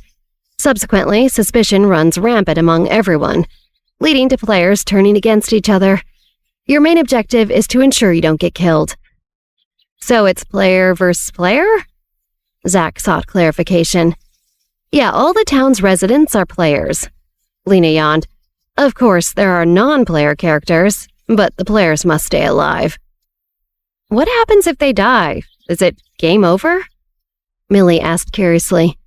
If a player dies, they'll respawn from the beginning, only to be pursued by a murderer with a similar appearance. Lena explained. In essence, from the player's perspective, the first person to die in the town is actually another player. It's an endless loop type of game, but I haven't worked out all the details yet. This story is intriguing, Francis affirmed with a nod. But is turning this game script into a large-scale online game even feasible? After creating a straightforward and explosive mobile app game, you want to take on a large-scale online game? Don't be absurd. Lena chuckled, shaking her head. Taking things one step at a time is the wisest approach. After successfully developing the mobile single-player game, I think the next move should be towards creating a console game. If that proves successful, we can consider launching an entire platform that includes online games. With effective operation, we'll be making significant profits really soon. Seeing some hesitancy among the group, Lena pressed on. With enough funds and a good reputation, then you can think about online games. All right, you have a point. Francis hesitated before nodding. Taking it step by step is smart since we're at a bottleneck in our entrepreneurship. We need a standout game, though, for guaranteed success. With unanimous agreement, all eyes turned to Olivia. Then let's proceed as Lena suggested, Olivia affirmed. She turned to Lena and asked, when can we expect the script to be finalized? By October, Lena confirmed. There are some finer points I need to consider. As for the story's world and setting, I can provide the blueprint for what I have in mind by November. But you'll need to find an experienced artist for the 3D modeling. This game requires a 3D console version, and the expenses will be substantial. You'll have to take this into account, Lena advised. No problem, Olivia assured her. She already had made plans in mind. With this hurdle overcome, a collective sigh of relief swept through the group. From here on, the steps ahead seemed much more manageable. I'll head over to the company this weekend. Anyone interested in joining? Olivia proposed. It's odd, she thought, that I'm even involved with video games right now. She didn't care for them much in her last life, but in this one, she saw them simply as a means to an end, to help her father out of the conundrum he found himself in. So if this is how she could save him, she'd do anything. Even spend her time with a strange gamer named Lena. Isn't it October 1st this weekend? I might have to return to my hometown for a bit. Steve shrugged, though he didn't sound thrilled about it. Well then. Olivia's sentence was interrupted by Jeremy. Olivia, I need to talk to you. Jeremy interjected. Alone? All right, Olivia agreed, thinking that this likely had something to do with the 7 major families. Despite attending their meeting, she was still on the outskirts. While it didn't personally bother her, it limited her access to certain insider information. In her previous life, the 7 major families had wreaked havoc on her family. In this life, she intended to settle scores one by one, hunting them down. As for Mark DeLillo, she was determined to eradicate the Mark DeLillo family completely. As for reviving the DeLillo family, not a chance. The two of them made their way to the rooftops railing. Leaning against it, Olivia looked at Jeremy. What's going on? Can you come with me to San Francisco on October 1st? Jeremy's gaze held a hint of depth as he met Olivia's eyes. Would you be willing? Accompany you to San Francisco? Olivia paused, contemplating. San Francisco, where the Garibaldi family is? Yes, Jeremy confirmed. The matter was indeed quite complex. No problem. Olivia's eyes sparkled with excitement. She had been concerned about not having an opportunity or a valid excuse to approach the 7 families for more information about everything. Now, he had provided her with the perfect chance. Olivia smiled and said, We're allies after all. Thank you. Jeremy expressed his gratitude. If it weren't for the fact that he had no other option, he wouldn't have sought Olivia's help. He only hoped that Olivia could safeguard his family. Looking into Jeremy's trusting eyes, Olivia pondered for a moment and stated, Jeremy, you're aware of the intentions of the 7 major families to harm the Park family, right? It's only a matter of time before they come after me. I understand, Jeremy affirmed. So, by asking me to accompany you this time, I hope you're mentally prepared. Olivia reminded. Yes, I've prepared myself. Jeremy nodded firmly. That's good. Olivia nodded and placed a hand on his shoulder. Watching Olivia walk away, Jeremy's eyes looked solemn and contemplative. The recent busy days had allowed Anders Garibaldi to assert himself. It seemed that a significant portion of the family members were starting to lean towards him. If Anders gained real power, his first move would be to eliminate them. While he and his sister Devin were currently in New York City, Anders couldn't touch them for now. However, his mother was still in San Francisco. That's why he'd asked Olivia to accompany him back, to give Anders a jolt.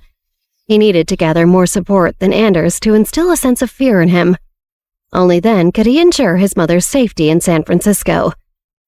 Indeed, every family has its own complications, Olivia mused. It seemed like she and those around her were all carrying their own burdens. Perhaps they were all bound by an unseen thread of fate. Liv, what did you say? Millie inquired, seeing Olivia mouthing words. Nothing, Olivia said, stopping beside them. Gym class is about to end. Let's head back to the locker rooms. No, Lena resisted. I don't want to leave here. It's so cool. Quit fooling around, come on, Olivia and Millie insisted, pulling Lena up from both sides. Let's go. I refuse. Just help me take the rest of the day off. It's so hot. Lena shook her head, but she was gently dragged away. Ha ha ha. Francis and Zach chuckled, shaking their heads as they followed. Jeremy, Steve walked over smirking. You're asking Liv to go back to San Francisco with you? Yes. Jeremy glanced at Steve and took a step forward. You're quite audacious, Steve stretched, commenting. Colluding openly with the Park family, risking it all. It looks like Anders has really put the pressure on you. What happened 18 years ago was originally orchestrated by the 7 great families, Jeremy explained. That's true. It's common knowledge that the 7 great families were behind this vile act. But what can be done about it? Steve smiled, stating, The minority succumbs to the majority. It's the law of nature. Indeed, Jeremy agreed, a hint of irony in his tone.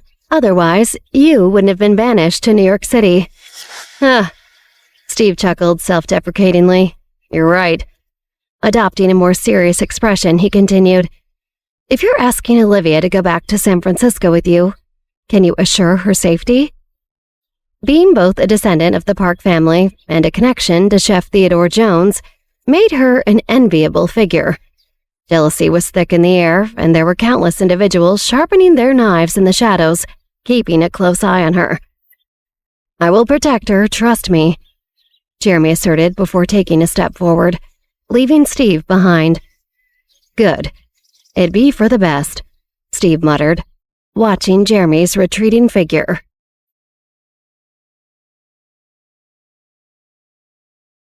"Is that Olivia?" a girl wearing pigtailed braids and a petite dress asked, standing in front of the window of the student council's meeting room. "Yeah, she's from the Johnson and Park family," Bjorn yawned, stretching his back. "I'm so bored. I thought they were supposed to be impressive." "What's wrong?" The girl observed Olivia, who was happily interacting with others on the field adjacent to the school through a portable telescope. Bjorn filled her in on the student union's attempted recruitment of Olivia's studio. "No big deal. She's really not that strong." "I don't think it's that simple." Putting down the portable telescope, the girl turned around. Her fair skin and delicate features gave her a doll-like appearance. Smiling slightly, she said, "I trust Chris Jones's judgment won't be off the mark." "Olga, you still haven't said why you're here this time." Bjorn propped his chin with one hand. "Don't tell me it's really for Chris Jones. If it were, he'd have enrolled at New York University. Why come to Marshall High School?"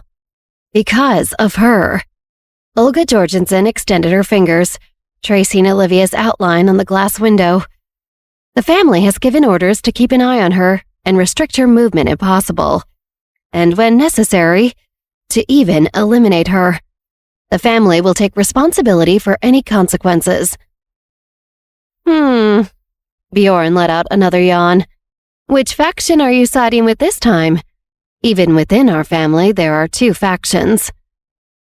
"I'm naturally Chris Jones's ally." Olga held her face with one hand.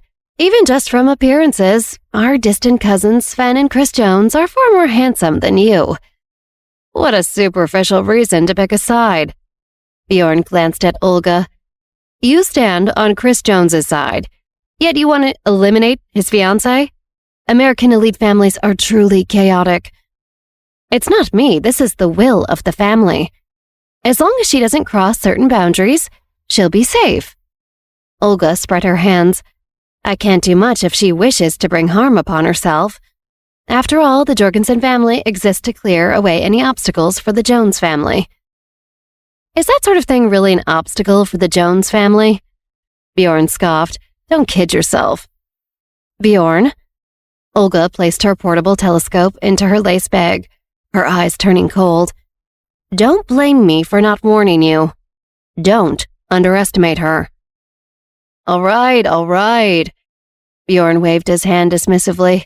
"If you have nothing else, then you can leave. This isn't a guest house, you know."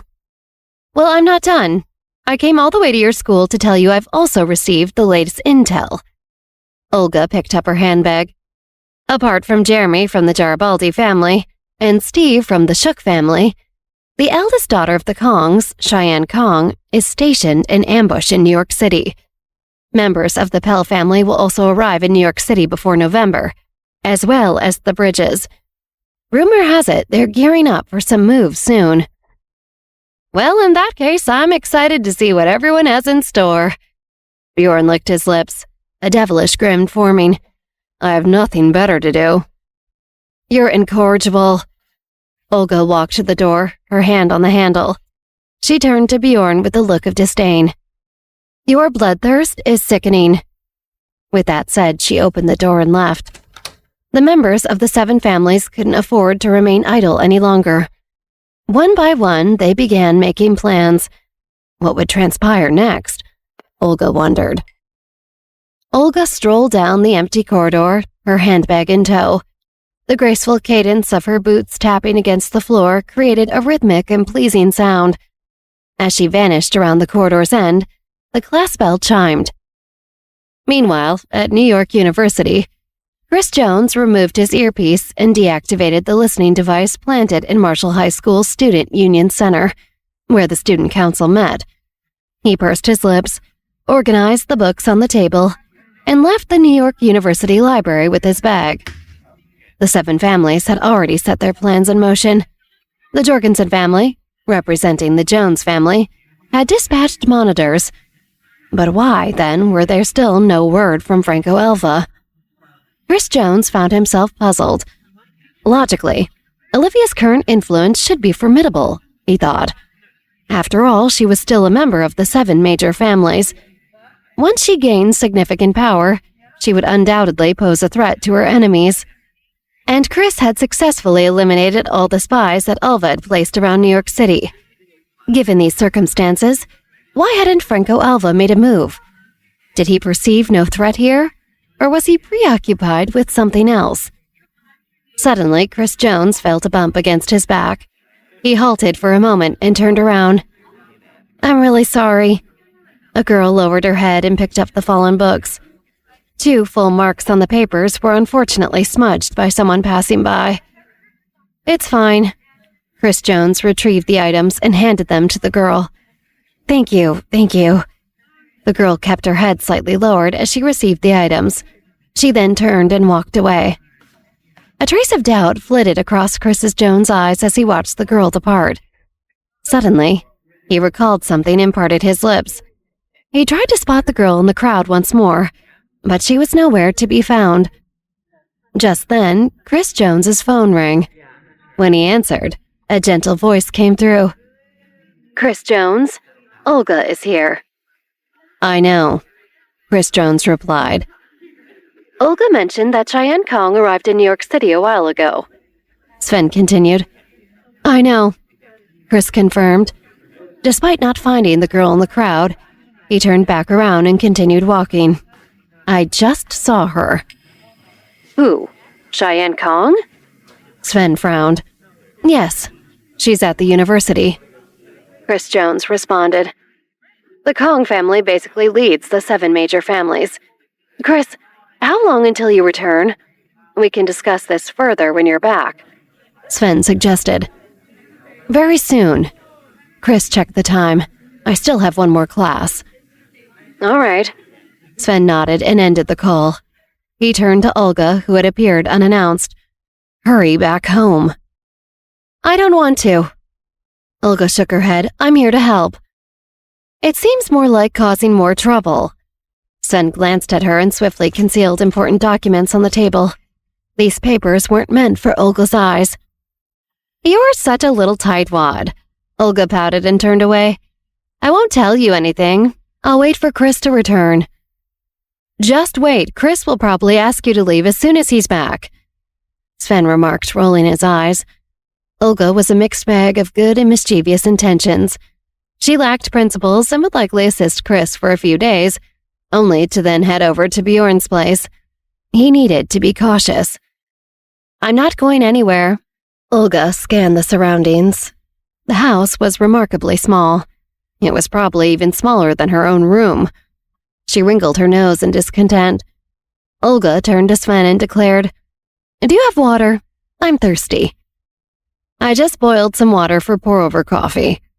Sven noted the sounds from the kitchen, deeming it almost ready. He got up. "Then fix me a cup of Count's black tea with whatever's left over." Olga adjusted her dress. "Or coffee as you wish." "No." Sven headed to the kitchen, unable to resist an eye roll.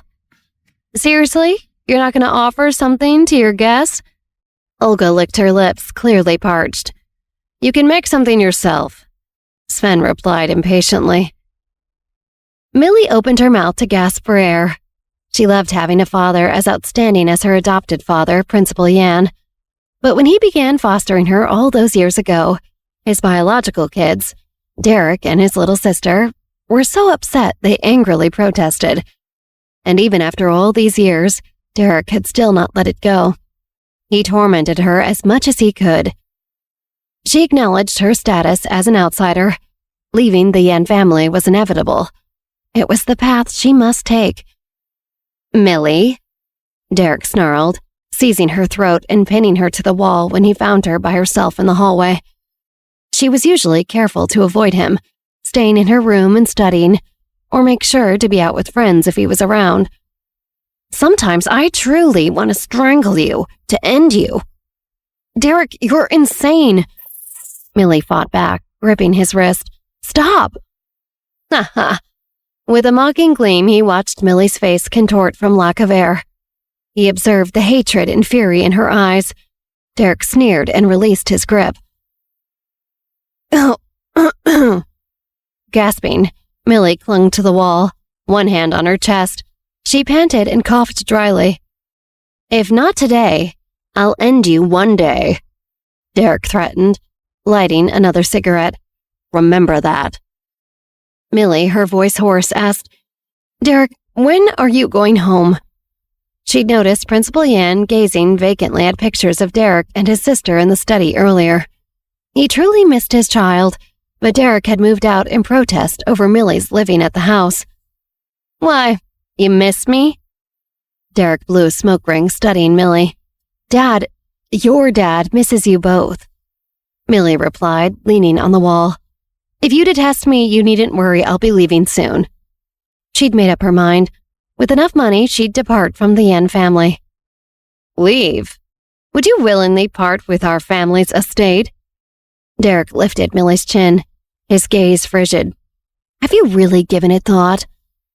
Millie's composure shattered. Her anger painted an ugly expression on her face. If it means being away from someone as despicable as you, yes, absolutely. You're not fit to lecture me, Derek retorted. Millie, I'm not blind. We see through your intentions. You're after our family's wealth. Will you fight us for it after our dad dies, or surrender your claim to your inheritance when you leave? I've seen plenty like you since my mother's passing. He let his gaze roam over Millie's form. You have more advantages than most. You're a gifted student, and so young. Millie clenched her fists, teeth gritted, eyes fixed on Derek. This scoundrel was capable of spewing all kinds of filth, wasn't he? Or is it just that he pulls strings to have your grades altered by teachers so you seem smart? Are you really just a dumb little orphan who nobody wanted that my dad takes pity on? Like a stupid little project because he's bored? A sharp slap silenced Derek. Derek, you can slander and insult me all you want. I'll treat it as if I've been bitten by a dog. Millie's eyes welled with tears, her palm stinging. But I won't allow you to speak that way about him. Our dad would never alter someone's grades just so they can make him look good. Ha ha ha ha. Laughing loudly, Derek turned and strode away. Tears she'd held back finally streamed down her face. Millie crouched by the wall, arms wrapped around her knees. She couldn't bear this anymore. When would this life end? Suddenly, a few words echoed in her mind. They were Olivia's words that her friend had uttered before. Millie, if you need help, you must tell me. Millie hesitated, her fingers hovering over the contact list on her cell phone. She stopped at Olivia's name.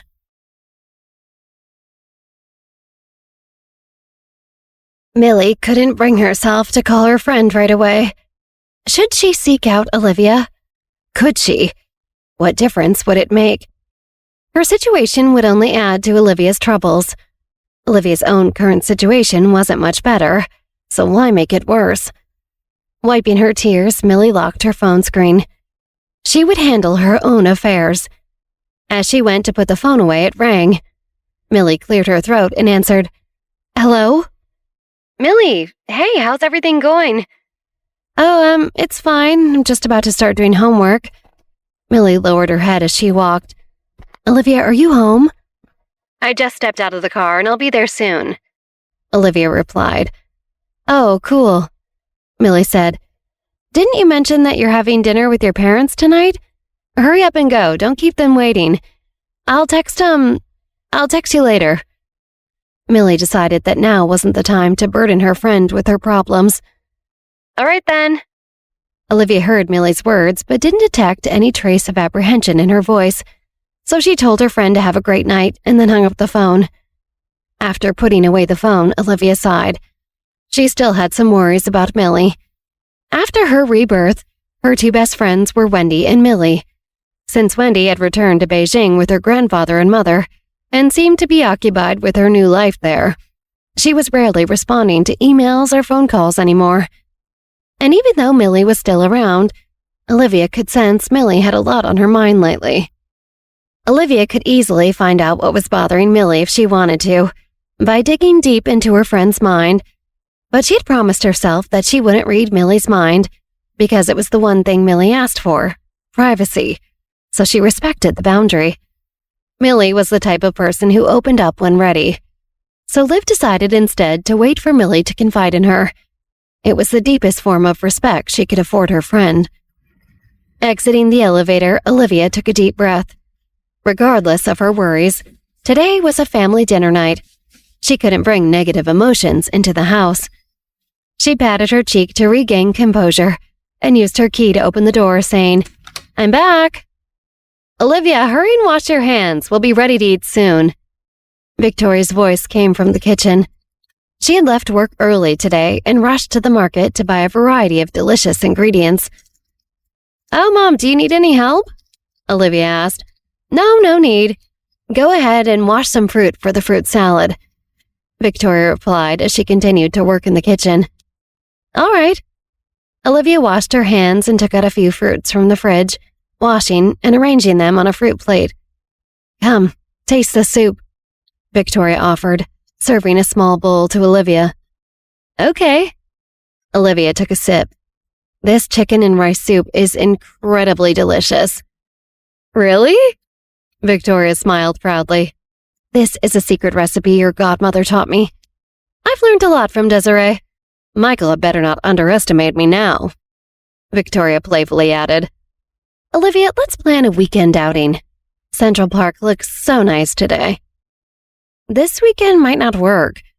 Olivia drank the soup and explained, "I have plans to go to San Francisco this weekend with some classmates." "Really? So far?"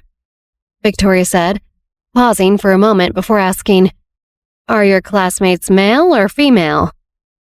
"They're male classmates," Olivia replied, "and don't worry, we can fly as minors because we're taking my friend Steve's private jet, so they don't have the same checks as a commercial airport, and we're with each other, so we'll be safe too." Victoria paused, turned off the stove, and looked at Olivia with a complex expression. "What's wrong?" Olivia's heart skipped a beat. Did Victoria suspect her intentions of going to see the Jarbaldys? Was she concerned of her safety and trying to dissuade her? "Well," Victoria spoke earnestly, "I just want to make sure you stay safe and vigilant, especially when you travel. Make sure you know who you're with. You're young." I know," Olivia said before smiling. Soon the table was adorned with a splendid array of dishes, each a testament to just how much effort Victoria had put into her dinner. The spread included chicken and rice soup, fragrant garlic butter shrimp, tender braised lamb chops with rosemary, zesty lemon, creamy spinach and artichoke casserole, savory roasted garlic mashed potatoes, and a refreshing fresh garden salad with balsamic vinaigrette. "Mom, this is so much food," Olivia muttered in awe. Seeing it all, Olivia couldn't help but wonder whether her mom was secretly trying to impress Michael or make him feel happy. Reading her mom's thoughts, she saw this was the case, and she had to stifle a smile. "Well, I figured we could have leftovers." Victoria shrugged like it was nothing, like she did this all the time. "It's actually easier to do one night of heavy cooking and then just reheat it later than to deal with all the cooking and cleanup each night." Liv thought, sure. Just as everything was in place, Michael walked through the door, joining the gathering. As soon as the door opened, the aroma of the dishes greeted him. Taking a deep breath, Michael closed the door. He watched Olivia approach the dining table with chopsticks, while Victoria served rice into a white porcelain bowl. Seeing Michael return, Victoria glanced at him and said, "You're back." "Dad, Mom made a lot of delicious food," Olivia greeted with a smile. "Quickly, go wash your hands and eat." "All right," Michael nodded absently. For some reason, he felt a warmth in his heart at this sight. His eyes even welled up a little. "How was your first day at work?" Victoria asked casually after she had filled the rice bowl. "I'm fine," Michael nodded, removing his suit. He undid the buttons on his shirt and rolled up his sleeves. After washing his hands, he joined the dining table. The smell is amazing. There were 6 dishes and 1 soup on the table. There's a cold beer in the fridge, too. Liv, get a bottle for your dad, Victoria instructed Olivia. Got it. Olivia nodded and headed for the fridge. When her fingers touched the beer, she hesitated. Could Michael get used to this supermarket brand of beer that was so common? Or would he prefer the hoity-toity brands he was used to? Did he even drink beer? Maybe he was only a champagne guy. Olivia, hurry up, Victoria urged. All right, Olivia replied, retrieving a can of beer from the fridge. She closed the fridge door and returned to the dining table. Dad, here's your beer. Thank you, Michael nodded, opening the can. White foam spilled out as he took a big sip. The cold beer washed over his palate. The day's fatigue seemed to melt away. Take it easy, it's too cold, Victoria cautioned. You've got a sensitive stomach. Eat first. Okay. Michael smiled and set the beer aside. He picked up his bowl and took a mouthful of food. It's delicious. You haven't even tried the vegetables, but the couscous is already this good? He really knows how to flatter. Victoria chuckled and glanced at him. I really don't know who was doubting my cooking skills this morning. Look at you. Michael shook his head. You hold grudges. It's because you lack discernment, Victoria retorted as she got up and scooped a bowl of soup for both Michael and Olivia. Thank you, Mom, Olivia said, holding the bowl of soup and taking a sip. It was fragrant and full of flavor, warm in both stomach and heart. Observing Victoria and Michael playfully bantering, Olivia felt a surge of happiness that nearly brought tears to her eyes. Wasn't this the essence of a loving home? Olivia, what's on your mind? Victoria inquired, looking at Olivia. Are you feeling all right? I'm fine. Olivia shook her head. I just find this scene almost dreamlike. Silly child, Victoria responded, her expression tinged with melancholy. She reached out, gently ruffling Olivia's hair. After all these years, Victoria felt a sense of regret for not being able to provide her child with a complete family. In the future, the 3 of us, Michael began, but Victoria cut him off before he could finish. Who's talking about a family of 3? Victoria rolled her eyes at Michael. What's wrong with a family of 3? Michael retorted. Living together under one roof, isn't that right? You! Victoria's face reddened. Michael was quite the smooth talker. It made her ponder many things. I won't discuss this with you anymore. Olivia laughed. She truly felt content seeing her parents banter like this, even if part of her worried it wouldn't last long before all the realities facing them soon rushed in to interrupt things again. Michael joined in. It seemed that this was the sense of home he yearned for. It didn't need to be lavish or extravagant. 3 sets of utensils and place settings were all sitting side by side harmoniously, and the 3 of them were all sharing laughter and conversation. Always laughing, you 2. You don't know how to do anything else, Victoria grumbled, a mix of irritation and amusement. This father and daughter duo seemed to team up against her, didn't they? I won't cook anything delicious for you tomorrow. No delicious food tomorrow? Michael and Olivia exchanged glances. There was going to be, but now? Victoria snorted. Not anymore. Don't say that. Olivia quickly held onto Victoria's left hand. Mom, I still want to enjoy something tasty tomorrow. Vicky. Michael reflexively grasped Victoria's right hand without even thinking. As soon as he did, Victoria's ears turned even redder. She wanted to pull away, but he held on firmly. She could only shoot him a fierce glare. Why was he doing this, especially after all they had been through? 3 knocks on the door diverted the family's attention. Who could it be at this hour? Olivia furrowed her brows. This mystery person didn't seem to have a sense of timing. She had just started to sense a chance for reconciliation between Michael and Victoria. Why did someone have to come and disrupt it? Seeing that no one was answering the door, whoever was outside knocked a few more times, more urgently than before. "I'll go open the door," Victoria said finally, before she reluctantly rose from her seat and went to answer it. When she swung the door open, she was taken aback by the person outside. Immediately, Olivia knew who it was, and her face fell into a frown. "No," she thought. "God, why? No, no, no, no!" Victoria's mouth fell open in surprise as she uttered, "Rachel?" "Victoria, hi, is my husband with you?" Rachel glanced inside impatiently. When Victoria hesitated before responding, Rachel said, Hello, is he here?" Standing outside the door while craning her neck, she looked noticeably thinner. Her face appeared pallid and hollow despite her attempts at makeup, though she looked even more pitiable. Her eyes were filled with tears. Finally, Victoria nodded at Rachel. Seeing Rachel's pitiful state, she suddenly couldn't bring herself to lie. Victoria's empathy had always been her weak spot. She couldn't hurt others if she saw they were hurting.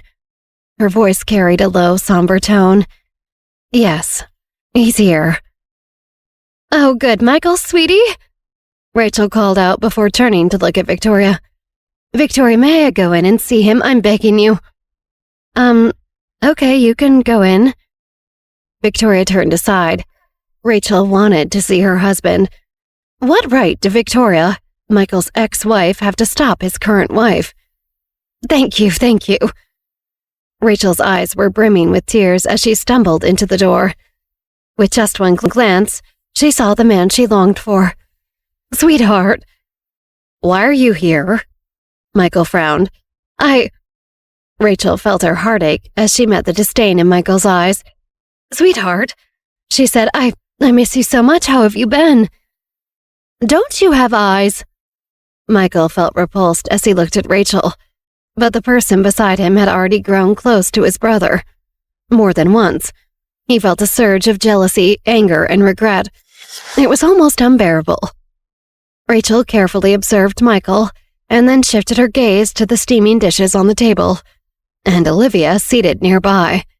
A chill ran down Rachel's spine. She couldn't eat or sleep properly in the Johnson mansion, constantly yearning for her husband. But what about Michael? Had he even missed Rachel? He seemed to be savoring it all with Victoria and Olivia. The entire family looked so joyous and harmonious sitting here before her. She barged in as if she were a family member, when really she felt like a stranger who had nothing to do with this scene. But she was clearly Michael's wife. "If you have nothing else to say, Rachel, please leave now," Michael ordered. He didn't want to see her. If it weren't for the fragments of their former husband-wife relationship he still remembered, and if it weren't for the trace of brotherly affection he had with Bruno, he would have severed all ties with Rachel completely already. "Michael."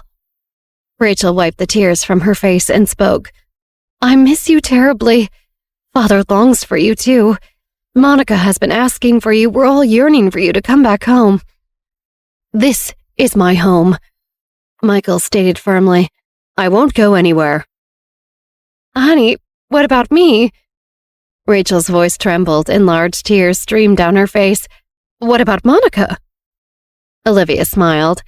Yes, she thought. Yes, I hope you suffer the way I have suffered. Michael averted his gaze, refusing to meet Rachel's eyes. "Olivia is your daughter, isn't she? And isn't Monica too?" Rachel sobbed. "She needs you as her father, too. Why should the child suffer for the mistakes of the adults? For the mistakes of me? I understand you're mad at me, but don't punish her. She's just a child. Enough." Michael interrupted Rachel, turned away and swiftly walked back into the room, slamming the door shut.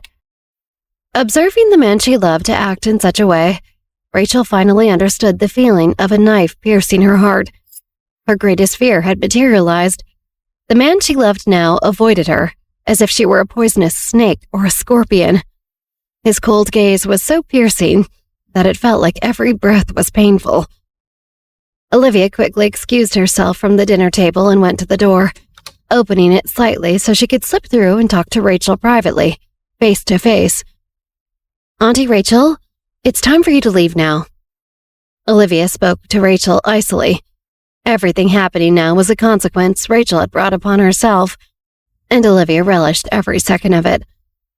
"Olivia, you're quite something, you little rat. You've orchestrated this step by step to the point. You're really something." Rachel raised her head, fixing her gaze on Olivia. Speaking in a low voice, she uttered each word deliberately. "But just so you know, I won't lose. Just as you've tried to take Michael from me, I'll get him back. Best of luck." Olivia propped her chin with one hand, a mocking smile playing on her lips. It was a peculiar talent to be able to utter such words, having committed adultery and been caught by her husband. "I swear." Rachel stared intently at Olivia, then turned to look at Victoria, who stood by the door with her head lowered. Even now, Victoria could still maintain an air of haughtiness. She was truly shrewd. With her back straightened, Rachel barged back into the slightly ajar door and headed straight for Victoria. There was no smile on her face. "Victoria, you've raised quite the daughter." Victoria looked at Rachel. Though the person before her exuded arrogance, her demeanor was truly out of character. As Rachel passed by Victoria, she sneered and spoke in a low voice. "I hope you remember that Michael is still my husband for now." Victoria remained silent. She merely glanced at Rachel. She knew that Michael had not begun divorce proceedings with Rachel yet. "If you're willing to warm his bed, I won't object. After all, he's a man, and he might not resist women who approach him with some charm," Victoria said, implying that Rachel was some basic woman approaching Michael in a bar, and not his wife. Rachel sneered and retorted, "I should be thanking you. Your Park family is quite something. I've learned a lot." "Rachel, our family's methods may not be as sophisticated as your family's traditions." Olivia's smile was icy as she continued, "I admit what you say has some truth. My father couldn't resist you in your stupid manipulations 18 years ago. On behalf of my mother, I should thank you. But in the future, your services won't be necessary or welcome here. We'll be happier without you." Rachel's face shifted. She knew Olivia's tongue was sharp, so she spoke softly. When she had spoken to Victoria just now, she thought only Victoria and she could hear.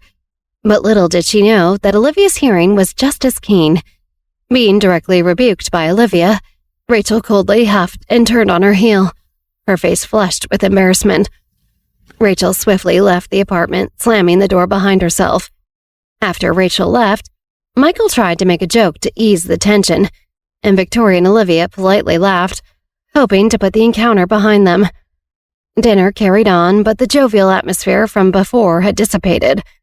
Victoria's expression wasn't cheerful either, and she exchanged no more words with Michael. Later that night, Olivia slept in Victoria's lush king-size bed with her mom, since Michael was in the guest bedroom. Lying beside her mother, Olivia wanted to speak, but wasn't sure how to begin. After some tossing and turning, she finally said, "Mom, are you asleep?" "Not yet," Victoria replied, her eyes still closed. "Why?" "Mom, what Rachel said today was a deliberate attempt to provoke you. You don't have to pay it any mind." Olivia observed Rachel pausing at the door, sensing she was up to no good. She wanted to hear Rachel's thoughts before responding. Rachel was truly malicious. She understood that her side wouldn't tolerate her, so she said these things to make sure Victoria heard them. Olivia knew Victoria was gentle and upright. After Rachel's remarks, Victoria would undoubtedly carry a heavy burden in her heart. "I know," Victoria responded with a sigh. "Olivia, I understand your intentions, but your father and it's impossible. We're already divorced. He's with Rachel now. He has a wife, children, and another family. One tragedy was enough." "But what about their divorce?" Olivia looked at Victoria and asked, "Obviously, they aren't going to last." "I divorced him too." Victoria's lips curled slightly. "Regardless, even if his marriage with Rachel is the wrong path, I should look forward and move forward. There's no need to look back." "But—" Olivia still wanted to say something, but was cut off by Victoria. "So what if he divorces Rachel? I remarry him? And then what? I'll divorce him again and he'll remarry Rachel? Or some other woman?" "Mom, Dad wouldn't do that." Olivia shook her head and said, "Olivia." Victoria pulled Olivia into her embrace. "Right now, I'm already very happy. Your grandfather and the others are still alive and well. You're also so accomplished. Your grandmother would be laughing even in her dreams." "Mom." She closed her eyes and buried her head in Victoria's arms. It wasn't enough. It truly wasn't enough. As a daughter, she wished for her mother's happiness. "Honey, I will always tell you the truth. If I was unhappy, I would tell you." Victoria sighed and said, "I probably won't get married again. I've been single for so many years, and I've been living quite well. When you have time, come back often to see me. That's enough." "And what about Dad?" Olivia asked. Victoria paused for a moment and said, "He just got a job. Once it stabilizes, either he'll move out of here or I will." Victoria sighed and added, "Your father was the CEO of the Johnson family's company for so many years. Starting from scratch now, I wonder if he'll be able to endure." "Mom," Olivia looked at Victoria and asked, "Do you know what Dad's job is?" "No." Victoria shook her head. She genuinely had no knowledge about it. While Michael had seen Victoria the first day at his new gig at Confluence Technology, she hadn't seen him. As far as she was concerned, her new CEO was just some unknown, good-looking man the other employees were all buzzing about. She could have never imagined it was Michael. "Liv, do you know what Dad's job is?" Victoria asked Olivia. Olivia hesitated for a moment. What should she say? She had found out earlier from her mom that Victoria worked at Confluence Tech when Victoria mentioned it in passing, and it nearly stopped Olivia in her tracks. And because she knew Michael was the new CEO of Victoria's company and her mom's new superior, she now worried about what would happen once Victoria found out. Would Victoria drive Michael away? "Do you know, sweetie?" Victoria pressed, sensing her daughter's hesitance to answer. She furrowed her brow suspiciously. "What kind of work does your father do now?"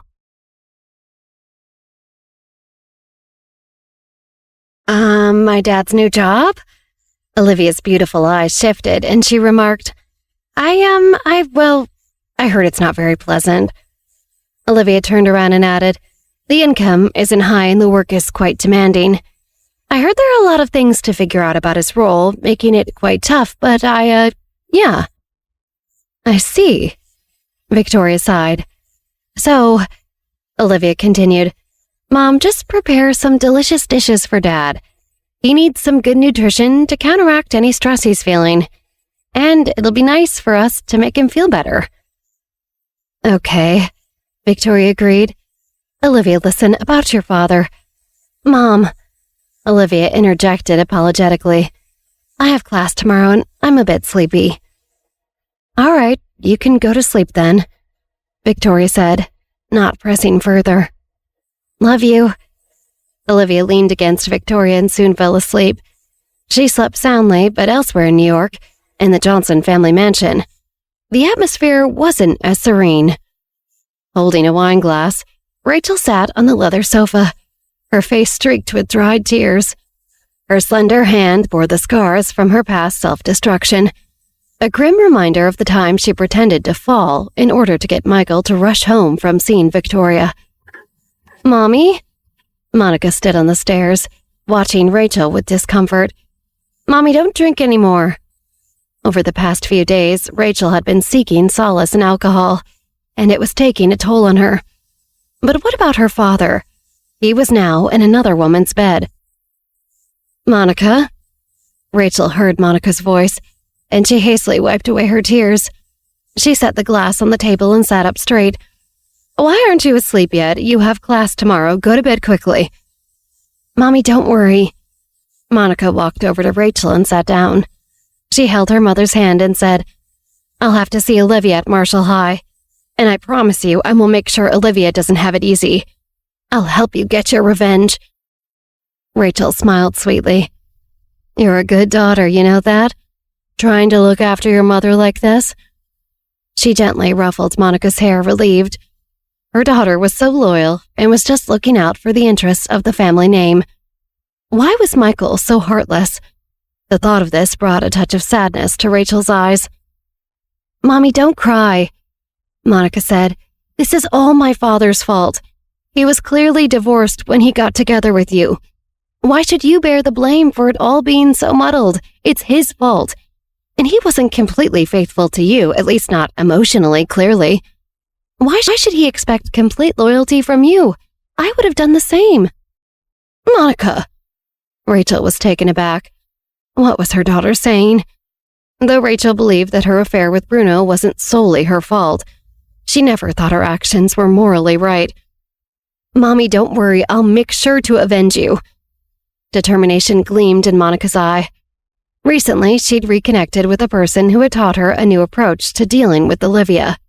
This time, she was certain she'd outshine her half-sister. This time, she'd exact revenge for everything Olivia had done to her the past year. Seeing Monica's fiery determination, Rachel couldn't help but feel lingering unease.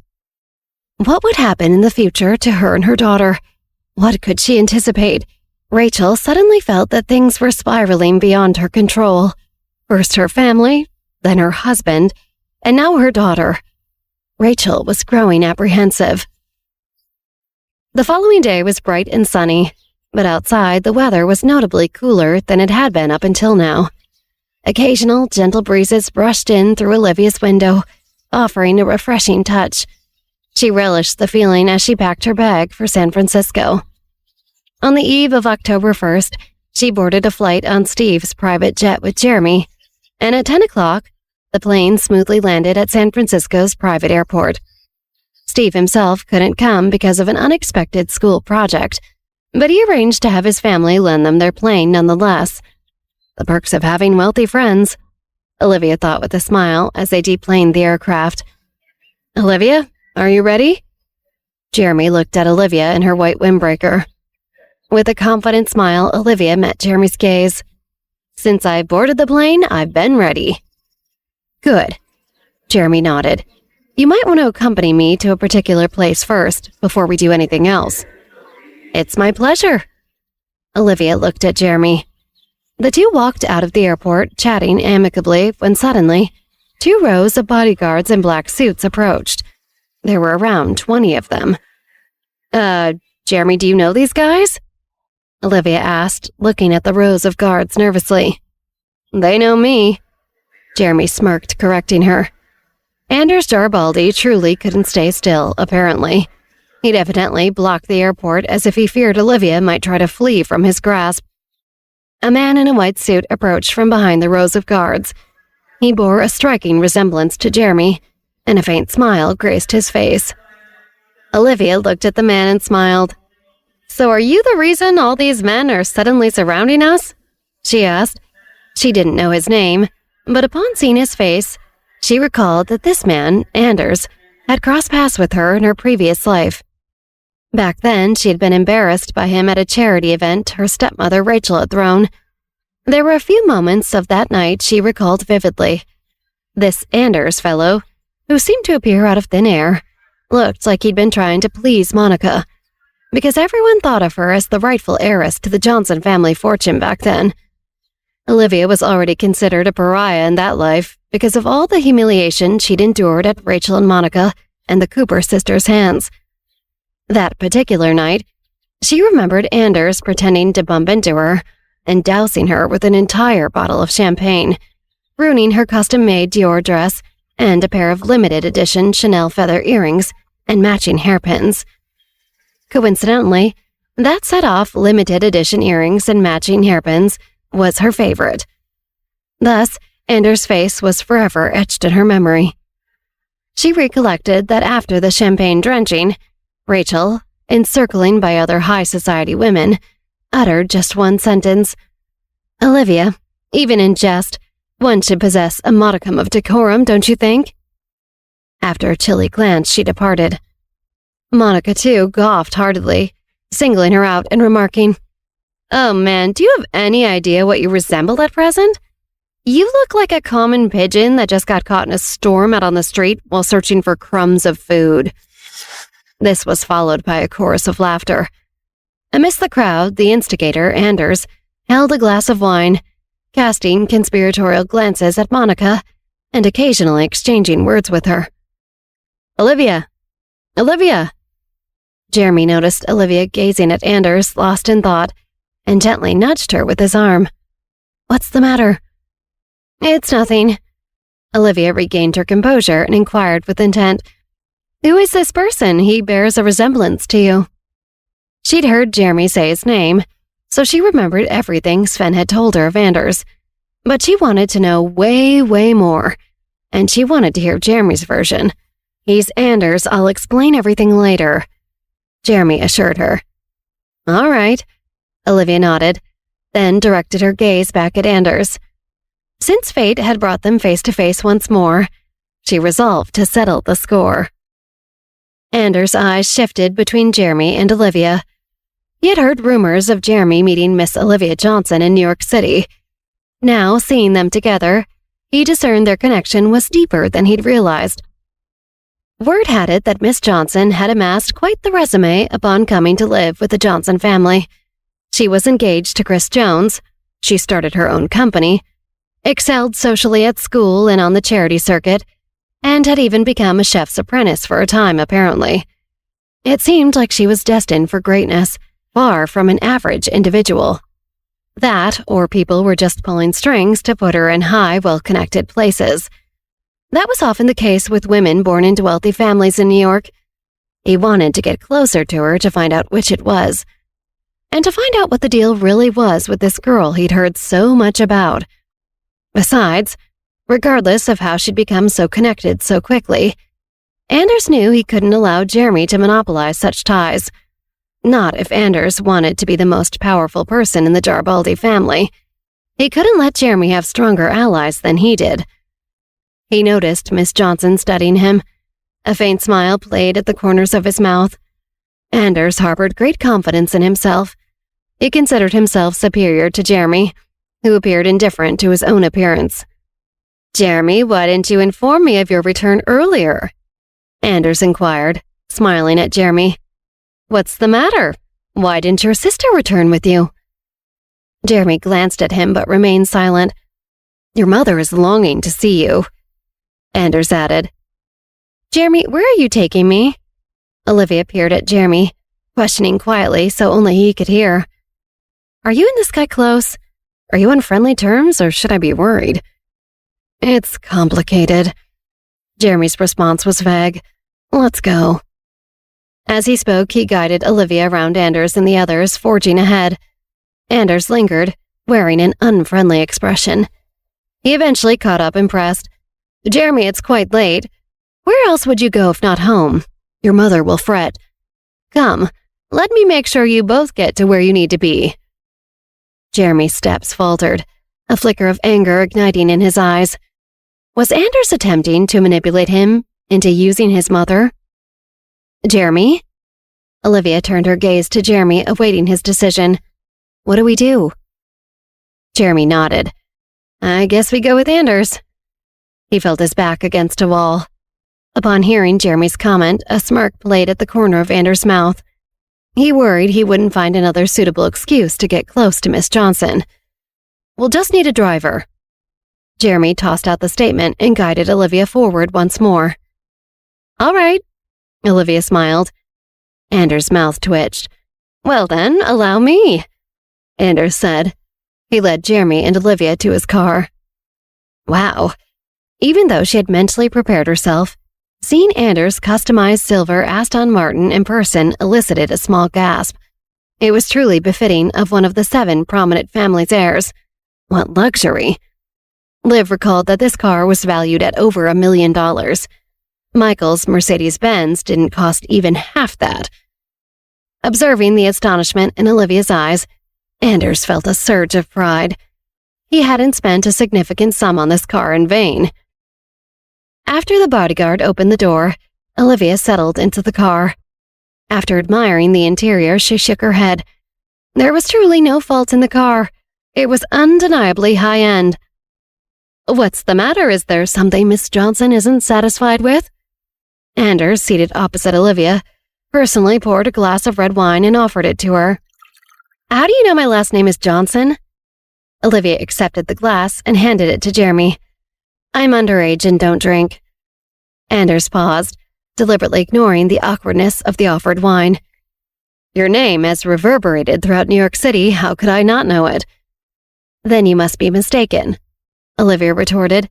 "I'm someone who keeps a low profile. I'm Monica, the second daughter of the Johnson family." "Olivia has a younger sister?" Anders ventured. "You're not even aware of that?" Olivia's tone dripped with sarcasm. "It seems the Johnson family hasn't truly captured the Garibaldi family's attention." Anders choked on his laughter. "Miss Johnson certainly has a penchant for jesting." "Yes, well, I do enjoy a good joke." Olivia gestured to her chin with one hand. "You mustn't take it to heart." "Of course not." Anders nodded.